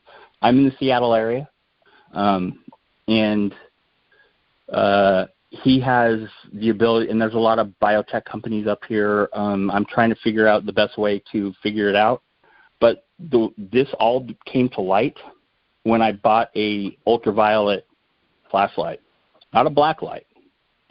A black light doesn't show it because your typical, Spencer's Gifts black light is around 395 nanometers, and above, which is just outside the ultra spectrum. You can buy actual UV lights, and they're not expensive. They're like $20 on Amazon, but they are at about 365 nanometers. and these don't illuminate things. They just you get the UV reflection, and everything became apparent. Trails on the ceilings. I noticed that the gas was coming from the ceiling above me. And when this happens, the whole entire apartment heats up insanely. Like it'll go from, in the summer it's brutal. It'll go from like I'll have it at like 75, 78. And within half an hour, it'll be 95 degrees in here with all the windows open. There's nothing I can do about it. And in the winter, I just turn off my heaters and turn on the fans and ventilation, and they equalize. And, I mean, it's free heating, but the thing is they're pulling off my power. But when the gas comes, it comes through the sheetrock, and when it comes out, there's a little, it's almost invisible, like a tendril. It looks like a hair that will work its way out as the gas comes out, and it will fall. And when this gets bad, like you wouldn't even notice if the regular lights are on, but you flip off the lights, turn on the black light, and then get a camera that has a really good low light, like Google Pixel works great. And you can just see the gas just pouring out. I also have some thermal cameras, and it's the same deal. The thermal cameras just look like the whole room's a blank because there's so much gas in the room that they're emitting enough infrared energy that it is obscuring everything behind it. It almost looks like the camera's broken. It had your infrared camera will all of a sudden have a range of just a few feet, and you have to move it really close to actually get any infrared that isn't blocked by the gas. And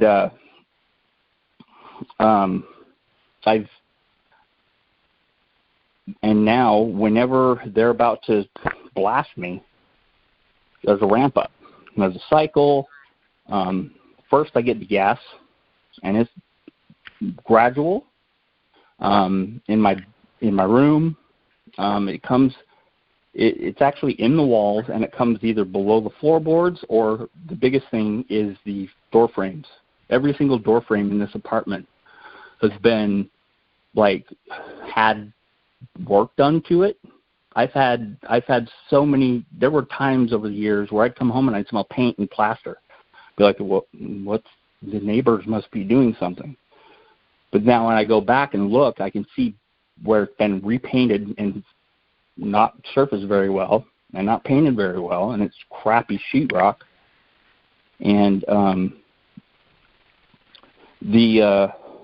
now I'm super sensitive to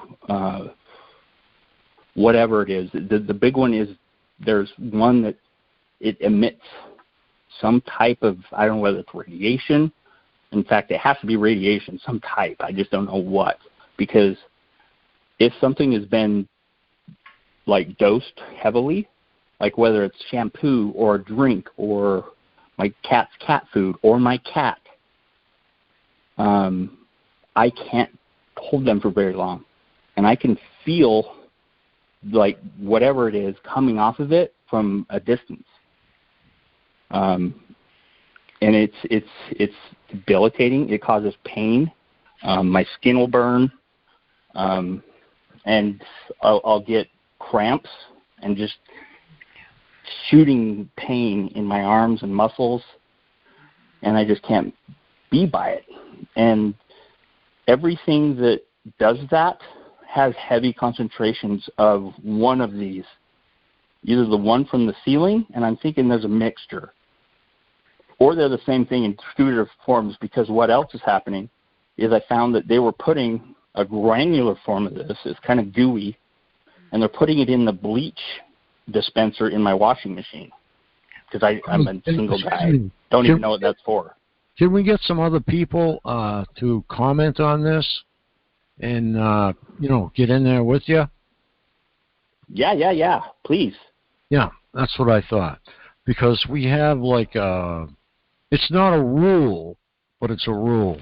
And we like to make sure everyone on the call gets a chance to speak. So absolutely, that's why I've been hesitant to talk, because there's just so much. Yeah. Okay. Yes, I'd love to hear. Can I make a comment about that, Rob?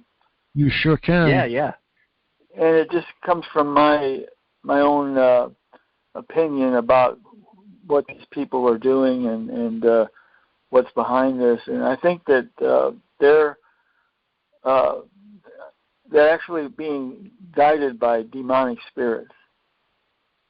And they love to pick on people who have a kind disposition, that are gentle.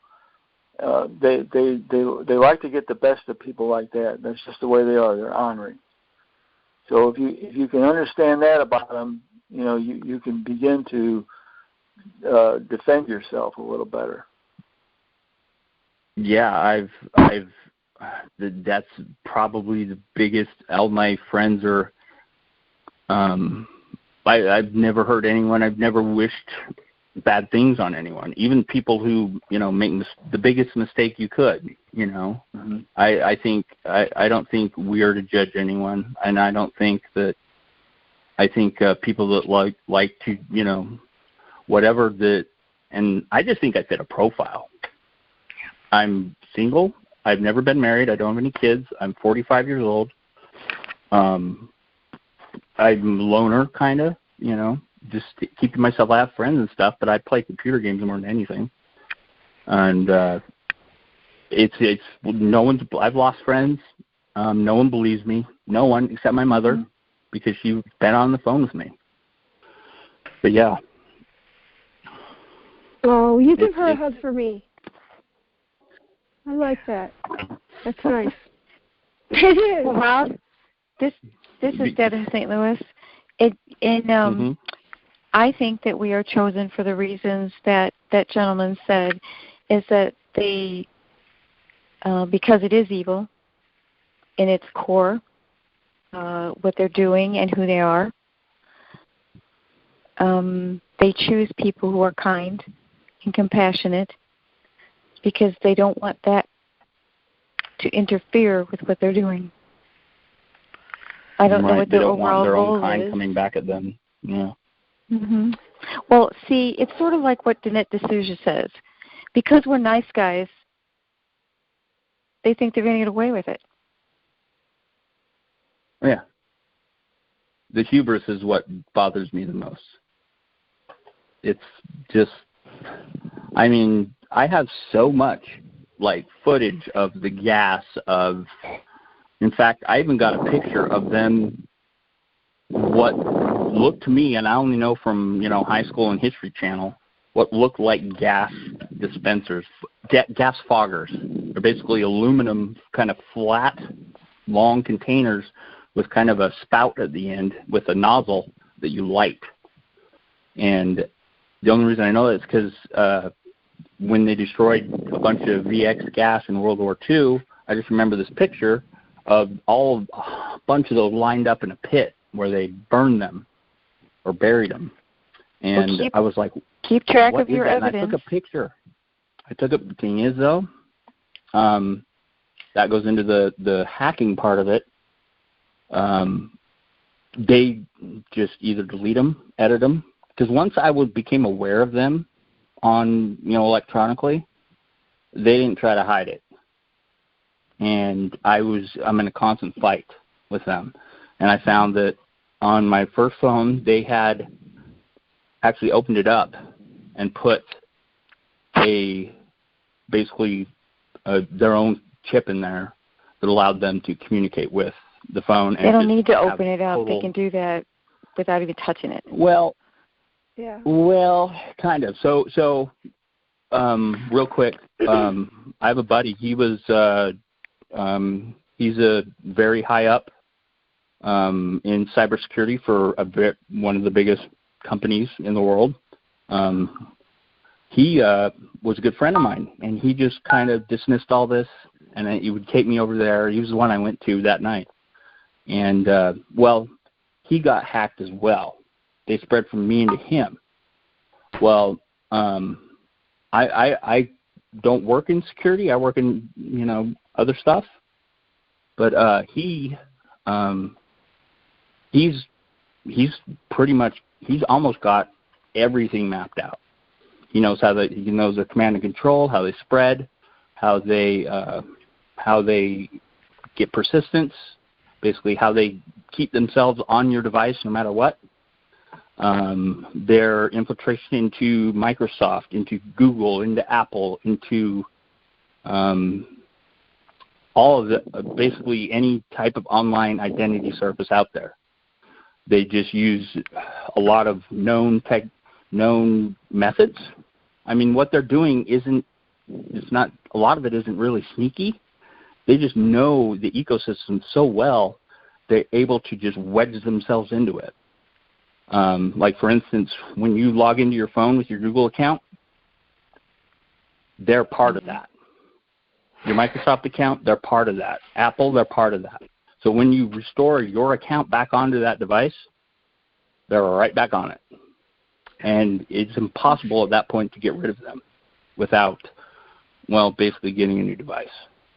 Just because at that point, they can find you anywhere.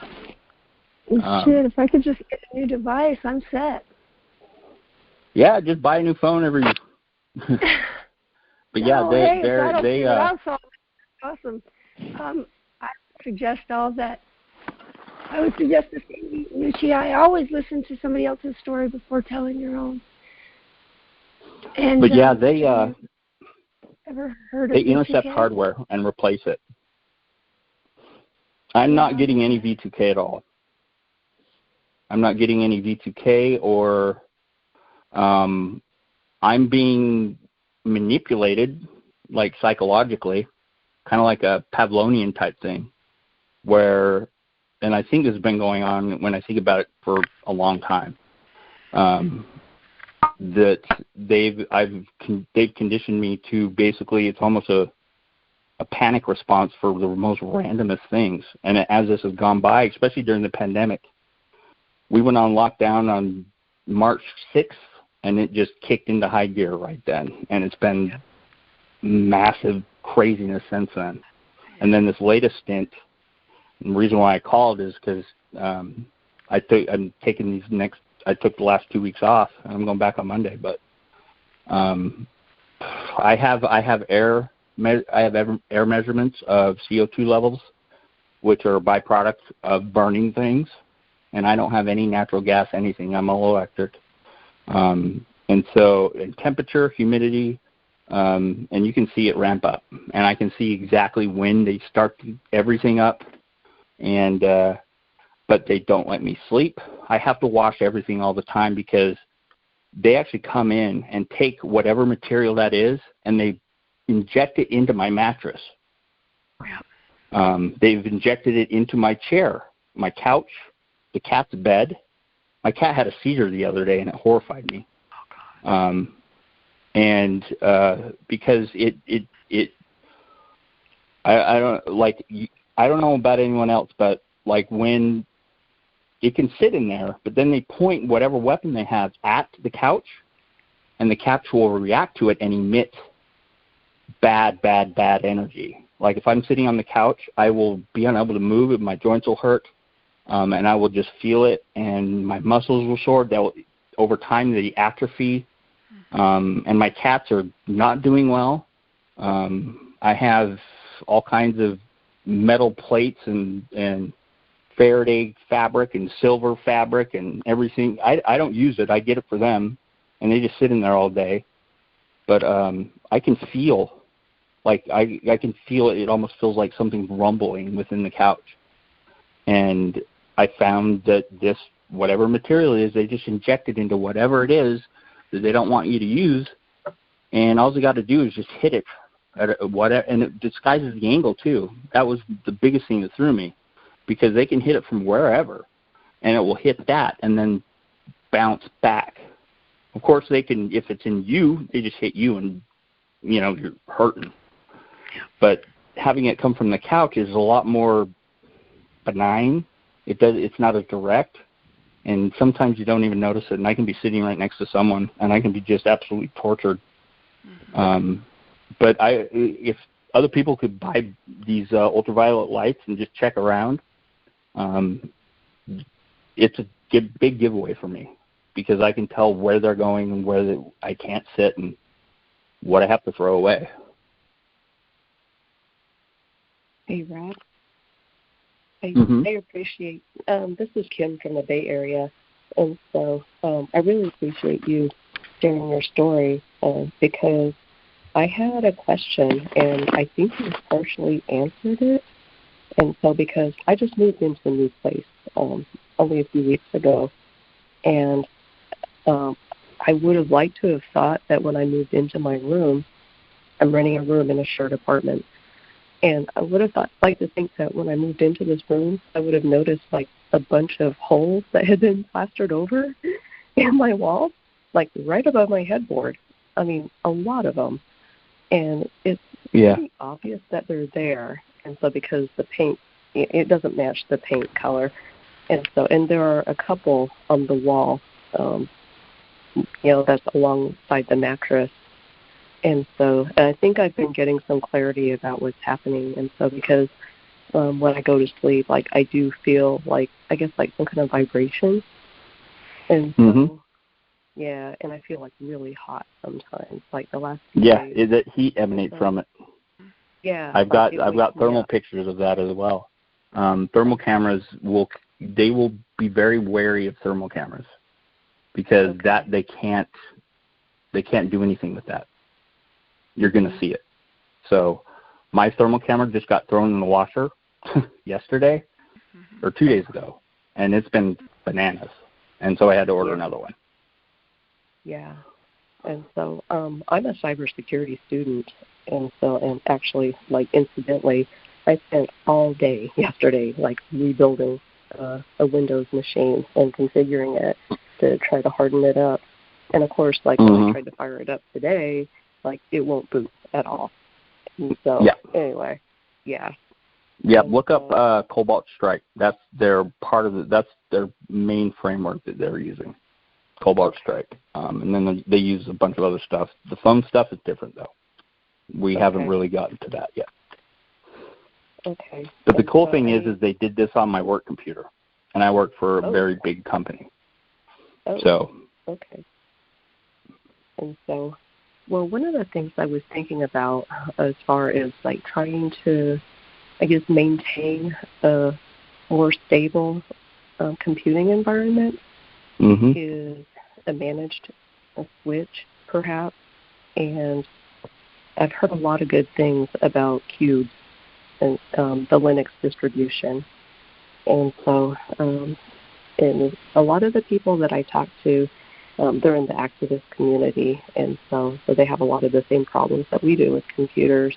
They say that you can just buy like a $200 or $300 Lenovo and a ThinkPad or something like that. That's what they suggested. They said, no, don't even bother buying a new one. Just buy like a used one. And so that's pretty much the route that I'm thinking about going. And so the big thing though that I've learned all too well is that they're nation state level. Yeah, they are state level. They are just as because that's what my buddy did for a living. He did assessments, and this is state level. This is costing a lot of money. It is intricate. It is detailed. It is just as complex and hard to find. In fact, is a lot of these other things. They like to mimic other malware and groups and kind of try to make you look somewhere else. But just know that unless you really, really, really know what you're doing, you're not going to stop them. And what I've done now is just kind of kept this happy, like told my walls, I talk to my walls all daily, look, this is doing none of us, because I was rebuilding every Friday. They ruin my weekend every Friday and take it out of my computer.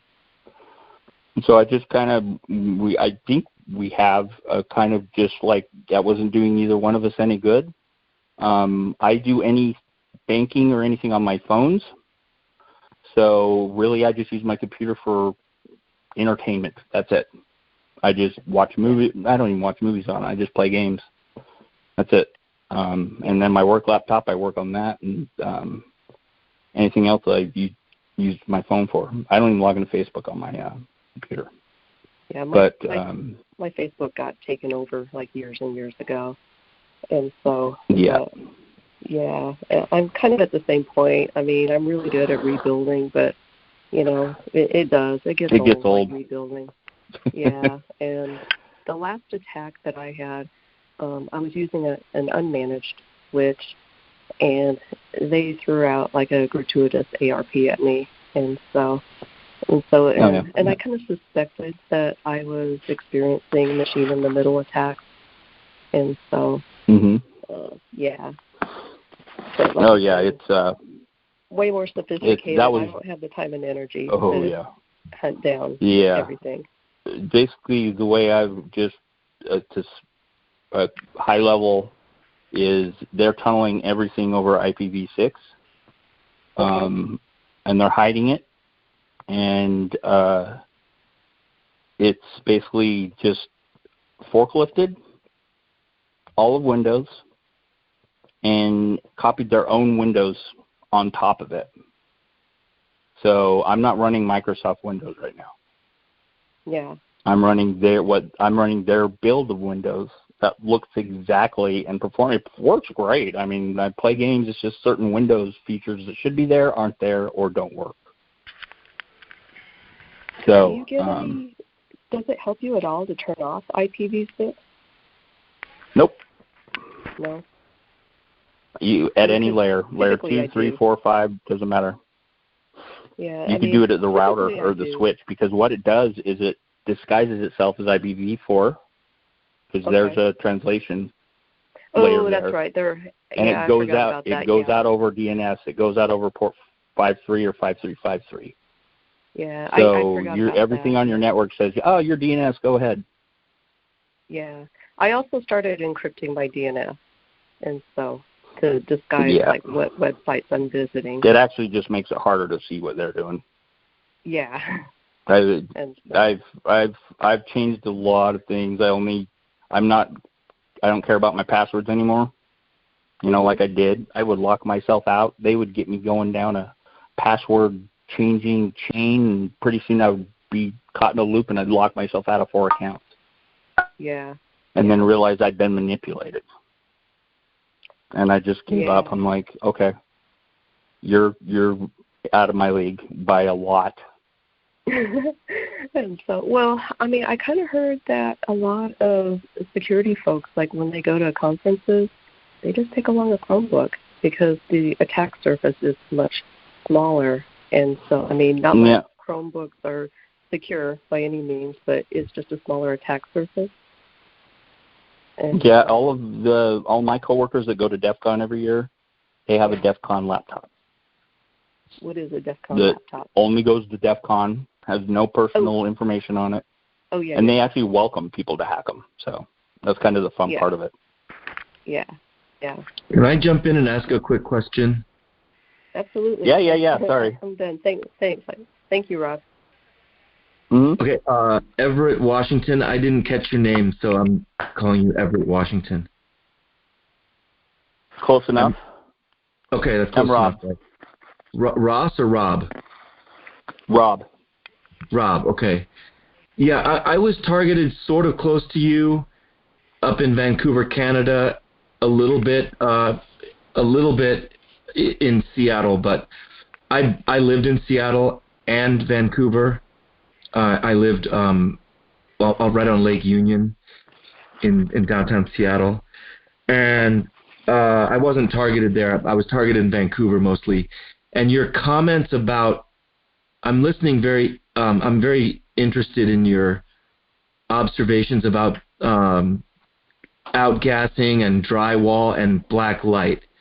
And I would like to share, I have your phone number, and I got it off the I don't know if you knew that it's showing up in the thing, but can I text can I text message you a link? And it's a longish mean, you probably are interested in the topic, so it's absolutely, and I can't find anything on it. It's a 2-hour interview, and in the middle of it, I edited in some video that I took of drywall under a black light, I have those drywall pieces still in my possession, and I don't claim that this particular interview or I don't claim to have answers or to have definitive answers, but because I have included video of those drywall samples from my apartment where I was targeted, and I also had an experience of radiation emitters embedded in the drywall, and I didn't perceive it as outgassing in my particular case. But I'd just be curious for you to look at that, and then if it triggers you to investigate your drywall maybe differently, or if you see any similarities, or absolutely, then I would really like to hear back. If you the thing is, because I tore down some of the drywall during a very high energy intensive attack. I got you. Yeah. There are missing pieces in here too. Well, so a hammer was involved. Yeah. So what really informed me about something going on is that I had surgically, to not damage the place, prior to that I had surgically drilled some holes into the drywall, very, very surgically done, that could be repaired with putty, almost not visible to the eye. And this was long before I only brought the black light into the picture after I had fled Canada with the drywall. And what was interesting was that there were some very striking concentrations of fluorescence that lined up with where I had drilled. And so the forensic logic there is I could not have known that those points of fluorescence were there when I drilled, because I didn't apply the black light until later. And so my drilling was based only on the perception of you called it like a filament coming out, or had it looked like a little curly hair. Yeah, I had the perception in my case of focused energy coming out, which I could feel but could not see, and that's what guided where I drilled. And it just so happened that where I drilled later, upon inspection with the black light, and I know the two different kinds of black light that you're talking about, both of them illuminated this fluorescence. However, it turned out that the Spencer type fluorescent black light bulb was actually better for visualizing it on a photograph, because the other black light, because the other black light swamps out it over illuminates, overexposes the photograph. So I got better photographs. Yeah. Fortunately, the video that I made, I used a camera that had very, very good low light capabilities, and the video almost conveys the striking nature, although to the naked eye, and I'm someone who has worked in science, doing all kinds of fluorescence microscopy, and I can say that the quality of the fluorescence was not like your everyday impurities or splatter marks or whatever. This was highly like a very, very narrow frequency of light. Okay, and it was it had a I can't describe it other than it's not like, stains. that you would get a fluorescent reflection. Actually, as if it was actually exciting some kind of material, which was then fluorescing in more of like, you know, a scientific material that interacts with electromagnetic radiation in a very peculiar way. But anyway, I have your number, and I'm gonna, if you don't mind. I'd love to swap. I'm gonna text you. I'm gonna send it right now, and I'm gonna be texting you from a 202 area code. Okay. It'll just take me a second to copy it over. But yeah, one thing I noticed with because the big thing about having that low, that, you know, 365 nanometer range, and having a good visible light filter on the thing, is under normal circumstances it doesn't illuminate anything. Like, it does nothing unless you shine it on something that actually reflects back the visible light, you know, the glowing or whatever. It doesn't really make the room any brighter.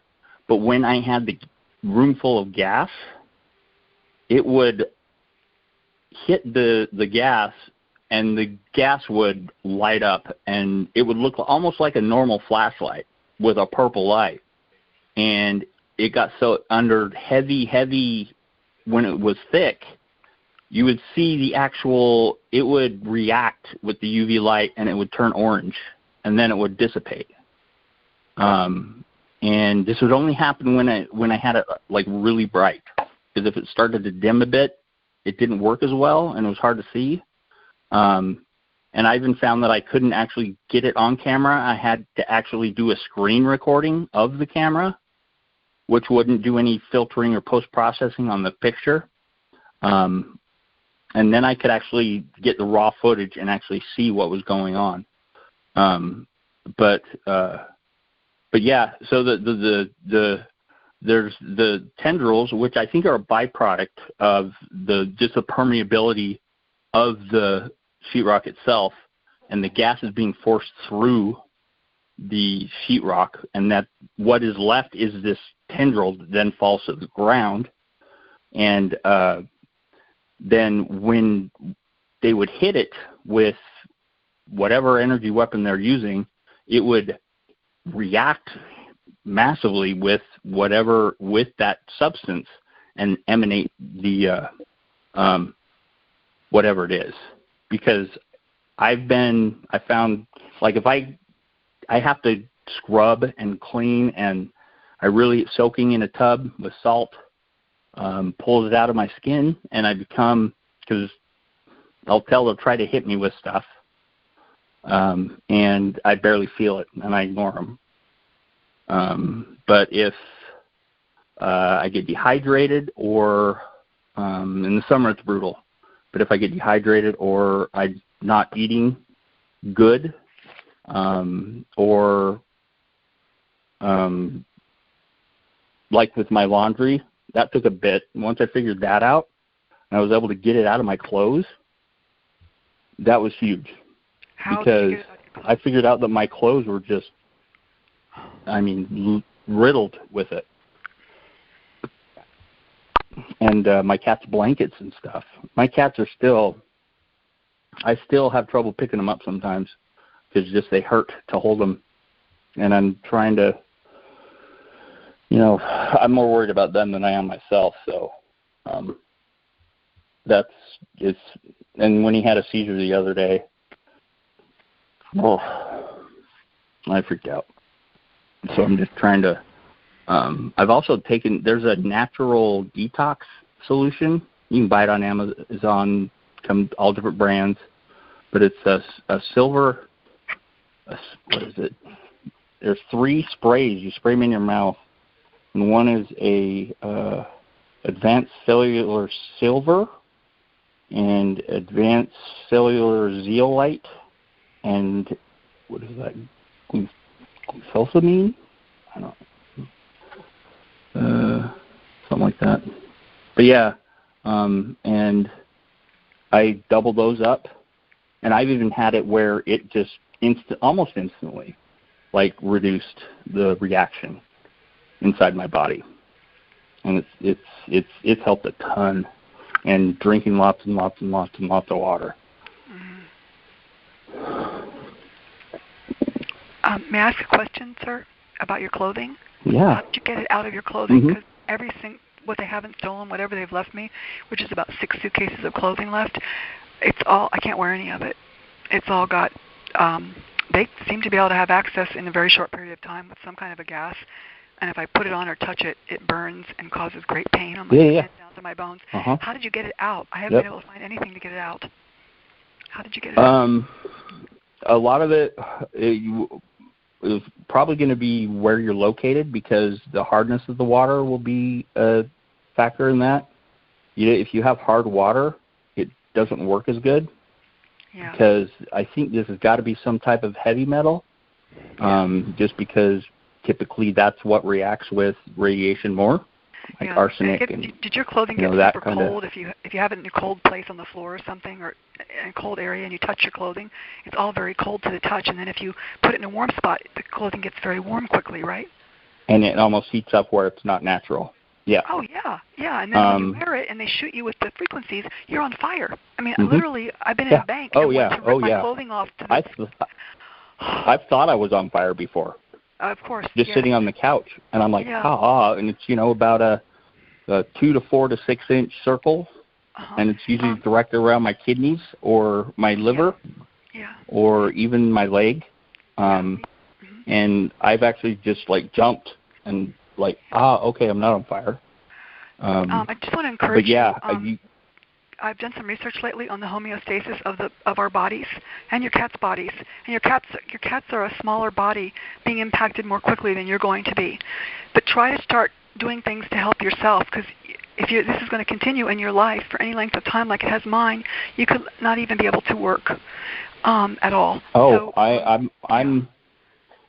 so, but because they are more susceptible to it, I'm taking care of myself. I want, as long as they stay in the little hovel that I built for them, that is shielded, I can put my phone in there and it dies. And it's the metal, but it's the stuff on their fur that I just found out that I was missing. And so I'm moving because I caught it way too late, and literally every piece of furniture I have is just done. There's going to be no getting it out of the furniture. But with the clothes, I used a organic natural detergent, like the Nature's Beauty or whatever, with nothing in it, no chemicals. Yeah. Soft water. I've and I don't know which one of these worked. I kind of just shotgunned it. I've tried a slightly salt. Get some salt in there. Yep. And I've also tried baking soda, because baking soda is natural. It balances the pH in the water. Yeah, exactly. I'm following you. Everything. Just keep doing up the water. That's super important, and try to put some shielding around yourself. I found that if they're doing it in your mattress, which they always do to me, even at hotels, if you get a cheap air mattress like at Target and you blow that up and you sit on that or sleep on that, you're not going to be so hot and wake up with your joints and your skin burning and your muscles not working. Then if I leave the mattress at my house, then they come in and they put some type of chemical on it. But if you're able-bodied enough to fold that thing up and take it with you every day and sleep on that, it'll make a huge difference. Huge. Oh, that is a I just stumbled upon good idea. And actually, when someone mentioned tonight water pillow, I'm like, where do you get those? I need to get a water bed? Pillow? Where do you find a water pillow at? At the waterbed store? At the waterbed store. Thank you. Okay. I don't know if we have that. Do I need to get a waterbed? I mean, does a waterbed work? I don't know. Then I think they just come in and fill it up with something toxic and. Try the air mattress. It'll only be a $20 investment. Give it a try. I have 2 of them. Oh. I haven't even thought of that. Just give it a try. I have a big king size one. Okay, Rob, I just sent you a text. If I don't know if you can see if you received it. Yeah, I heard it come in. Okay. All right. So get back to me feel free to get back to me anytime, but especially if anything that interview counts as more of like a raw. It's not something I talk about very much because I haven't made sense of it. And like I said, I just want to say I don't claim that my model of what's going on is correct. It's a speculation. But, right. Same here. I'm not claiming to know anything. I'm just observations. But one of the key things about that is that I still have the material in my possession. So unlike other types of targeting evidence, which is ephemeral, like energy recordings and whatnot. And subjective. A lot of it's subjective. Yeah, of course. Of course, it's based on experiences and perception. But having a material in your possession, let's put it this way: I know there's something going on with that, and I know there's something in that. So I'm definitely that stuff is so valuable that I actually have that drywall stored in 3 separate locations. Yeah, and that's my friends have gotten so angry with me because I've refused to move, and I'm like, I want to know what's going on. I don't want to move. And they're like, but you're miserable. I'm like, yeah, I'm more angry, and then I'm miserable, but I'm really, really, the anger and the just stubbornness makes me want to just figure it out, because my apartment is a literal gas chamber. I mean, I can walk up and just feel around the door jambs and just feel the hot air come out, and just I can hear it turn on. I can hear the high-pitched whistle that comes with pressurized gas coming through the walls. And so I am littered with evidence. And if I were to punch a hole in the ceiling, I'd probably find just pipes and just I don't know what. But I know it's all in the ceiling. And because my apartment building's maintenance guy, he's part of this. And he won't let anyone in the crawl space. Well, the targeting network, so you rent your apartment? Huh? Yeah, I rent my apartment. Okay. So the targeting network that came after, that targeted me up in Vancouver, there were there was a case. Let's just put it this way, there were multiple locations that I ended up at, like a hotel room, like a pre-designated hotel room. And I do discuss this in that interview. That interview is already like 3.5 years old. But where there were marks, things hidden in the walls, and patched over drill marks, and I even found what looked like part of a magnetron within a hole in the hotel room. That it was like a 4-star hotel, but the room that I was put into was totally shabby and had all kinds of damage done, where people had been other occupants had been apparently digging into the walls, and then interestingly, the landlord of my apartment, who I don't think was involved in it, he told me that the previous tenant had done a lot of damage to the apartment. So there's all these like suspicious circumstance. In other words, other people in those situations also had gone scratching into the walls. I wasn't the first person to do that, but because I got attacked so intensively one time, but when I ripped the drywall down, it actually was protecting me. It was creating, where I was ripping the drywall down was, for lack of a better way of explaining it, was disabling the assault. And when I left, I knew I had to leave after that it was not a good situation for me after doing that. So, but when I left, all I left with from Canada, was my passport and a suitcase full of that drywall. So that's how important, that's how much my experiences and my perceptions and whatnot were informing me that there was something going on with that. But in all these years since I've been targeted, I haven't spoken about it because it's not something I've been able to make sense of. But when I hear other people talking about it, my ears perk up. Yeah, and I was waiting for someone to talk about, gas, or because it's been the primary thing I noticed, and there's a direct relationship. I think there's just one delivery method that suits this location well, to quickly, and I've seen them literally clear the entire compartment. They must have something up in the crawl space that just pumps air into the apartment, and it immediately is just whoop, clear as day. And I'm just like, wow. I've seen some pretty impressive things where I'm like, okay, I hate you guys, but wow, that was impressive. Like cleaning things, I'll go to the bathroom, come back, and like the footprint or whatever was, every trace that was there is gone. And it's just, it blows my mind sometimes. Has anyone seen weird cryptic writing in weird spots? Yeah, I've gotten that twice now. I've had experiences that are similar to everything that you're saying, although I described them or made sense of them in a slightly different way. But I'm a firm believer that, or at least I experienced things that were rigged up. In other words, equipment that was rigged up and hidden in living spaces. And I believe that sometimes those units can even get sold in a rigged up way so that the new owner doesn't realize.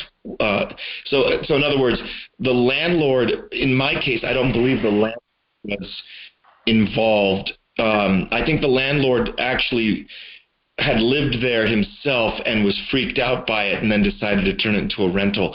That's just my, I think some people can be, in other words, these things can pass ownership, but landlords can also be involved too. But anyway, a lot of what you're saying is kind of making the hair stand up on the back of my neck, saying sounds similar to some of the experiences I had. So I'll be curious to see what you think after you hear that interview. Yeah, I'm very curious. Yeah, I was worried. I mean, I was gulping, because it was, the weird thing is I tried talking a couple other times, and I was through my Bluetooth and over VoIP through my computer, and the second I tried to speak, it would go muted, and I tried to unmute. It said, the operator has muted the call, you cannot unmute. And I was like, what? Am I in trouble or something? And then so I had to hang up and dial back in, and then I breathed heavy into the phone, and I wasn't muted, and it muted again. And then I had to just pull everything off and just go raw dog it, with the regular old phone, no other type of wireless anything, and I was able to get it in. And so I was like, oh crap, I didn't know whether, because I hadn't heard anyone mention any of this stuff before, and I was just like, But then you guys were talking about, and you talked me into it there at the end. But I know exactly what you mean. I think also targeting is widespread, but I do think that the Pacific Northwest is one of the hotspots of targeting. Yeah, well, it's there's something about it up here.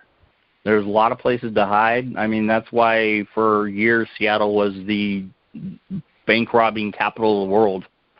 They'd have at one point, I think they had 150 bank robberies in 1 year. Just because everyone would come here, because you'd be right in the middle of the city, rob a bank, and you're in the forest and you're gone. So, I mean, that's how it is. I live, I live in the suburb, but it's still, there's, we had a freaking coyote and a bear and a cougar come through here during the pandemic. And it's plus the people here. Everyone's kind of solitude, everyone kind of keeps it to themselves. They call it the Seattle freeze. Not a lot of, everything's cliquey. A lot of secluded guys, a lot of IT guys that, just paint like me, that sit on their computers all day.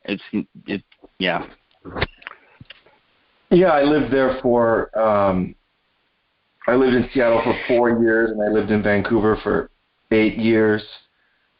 Actually, I wanted to be in the Pacific Northwest my whole life, and so I'm an exile, so to speak, a targeting exile from the Pacific Northwest. Yeah. All right. Well, anyway, thanks for sharing, and I'm probably going to. Matthew? I'm probably going to leave the calls in a bit, and my name's Matt, and I'd be happy to hear. Yeah, you'll hear from me soon. Okay. Matt? Absolutely. Matt? Hello, Matt. Yes. Can you hear me?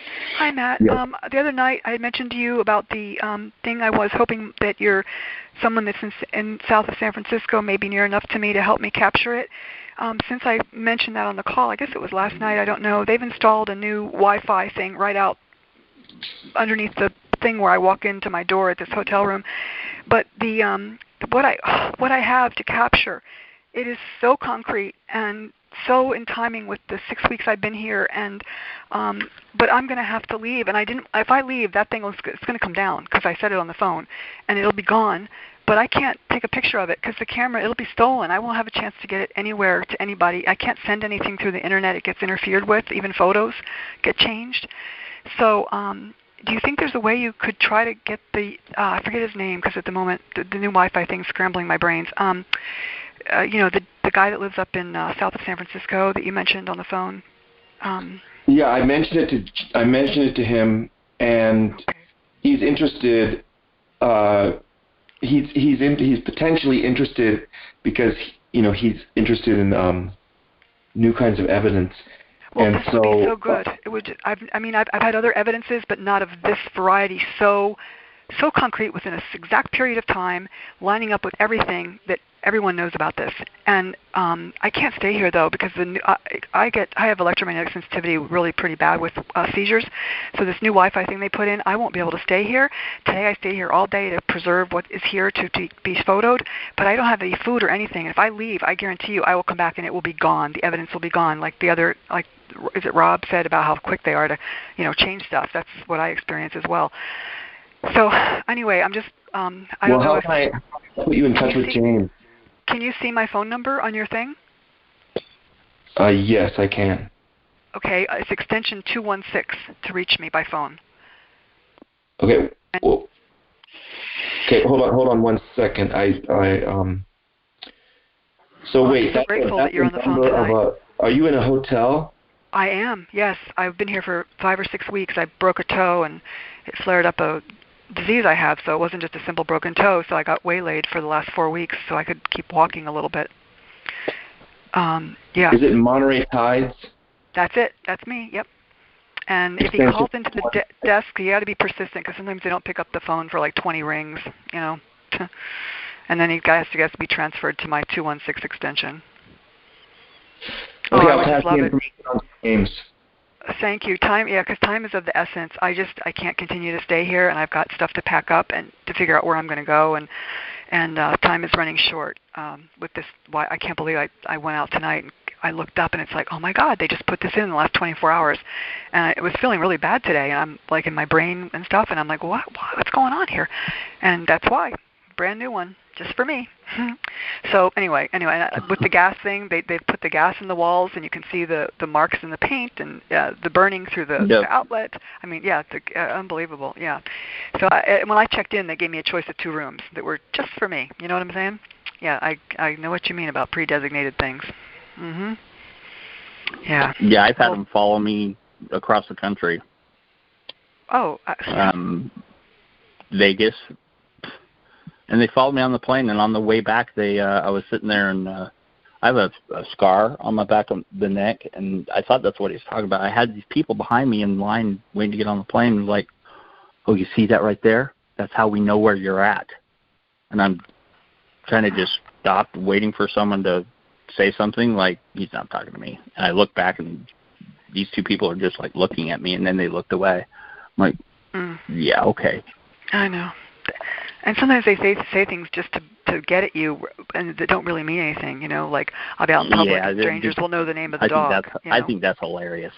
Yeah, it's like I can spot them in a grocery store. extension 216. Thank you. And this phone call, people call me Callie. But anyway, just if he could try really hard to reach me, that would be awesome. And I'm not that far, I don't think, from where he is. Maybe like an hour and 40 minutes or something. But it would be worth the trip. And I literally have no food left, and I don't want to leave here because it'll be gone. If I leave, it'll be gone. And I've had evidence over the years that's been pretty good, but it disappears. So, or I capture it and then that gets stolen. So, I don't want to let this go. I've paid such a high price in every way to have this accumulate over the last 6 weeks. My health, my pocketbook, and my anyway, you get it, and it could help everybody. It's really good. It's really good. I don't want to say much more. Can you describe it a little bit, or are you reluctant to describe it? Well, I am, because they'll probably come in when I'm asleep, like they do about 5 nights a week. They come in while I'm sleeping. At least one night a week, whether I need it or not. I get a good dose of poison all over my skin and my whole body. Let's see. It's just you've actually talked about putting something up like this in place where you think that this stuff is coming through and it'll make these kind of images or whatever. That sort of similar material's already in place here, and I don't want to say much more. And I can talk about the progression of how it, from noticing it after a few days of being here to what it is now after 6 weeks or 5 weeks. And it's so obvious that nothing else could have done this. Nothing. I mean, okay. I guess there's, it's... Yeah, I'll pass the information on to James, but I don't know what his availability is, but I did explain it to him earlier today. Thank you. I appreciate it, because I don't know if it's ever going to do any good, but it's so sad to let it go to waste, because it's probably the best thing I've ever had to capture. It's just so, to pass it off to any other explanation would be very difficult. Very difficult. Yeah, I would try to get that in as many people's hands as possible, as fast as possible. Right, I know, but I can't hold on to anything. I mean, literally. They've even made duplicates of my car keys. Whatever car I rent, they make sure to get a duplicate of immediately, and I have nothing. There's nothing about my person or my belongings that is mine anymore. So, but I would love to at least, like I say, have this get captured while it's here, and hope that it would do some good in the right hands.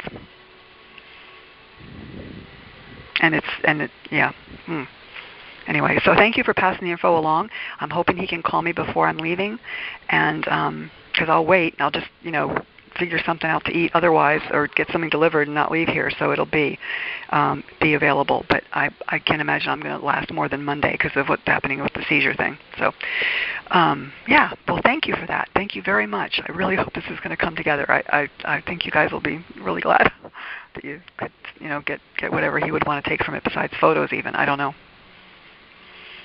The photos would be great. Really good photos. Thank you.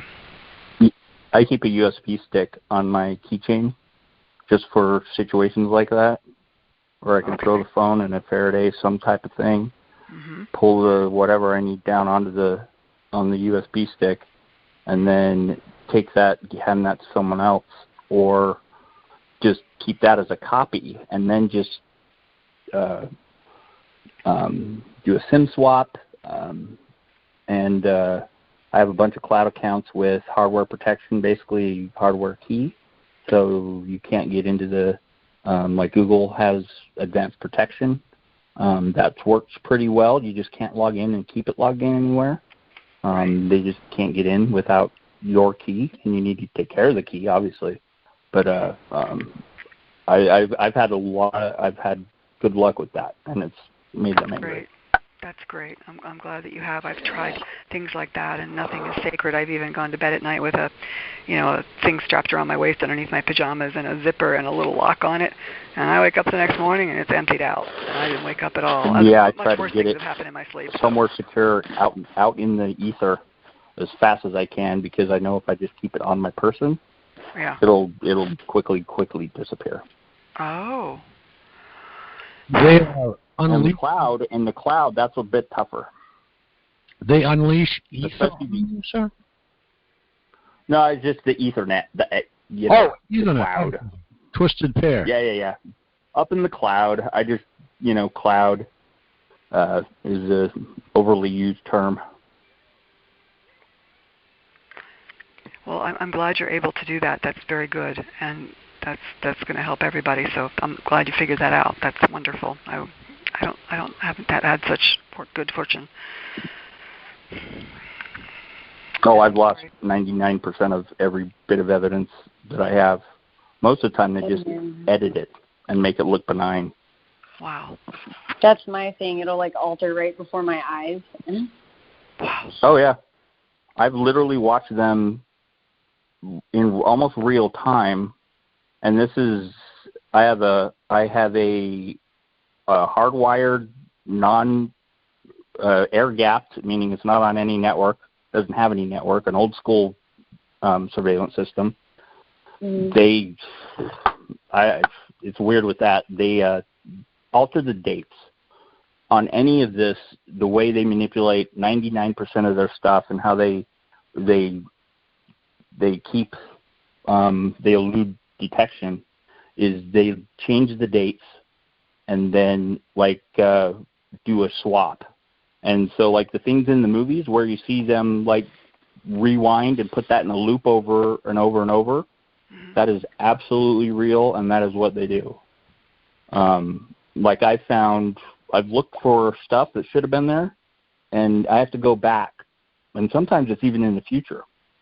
And a lot of the times the software will not allow you to actually look at it. And then by the time it actually gets up to that, it records over it. And this doesn't matter. This is Nest, Wise, you name your system, and they can manipulate it in real time. Just basically they paint over. It's like a matte painting, kind of similar to what they do in the movies, but they're doing it in real time, and they do it very fast. And if you're fast enough, you can catch them in the middle of it. And what do you do? And actually see them. What do you do? How do you stop it?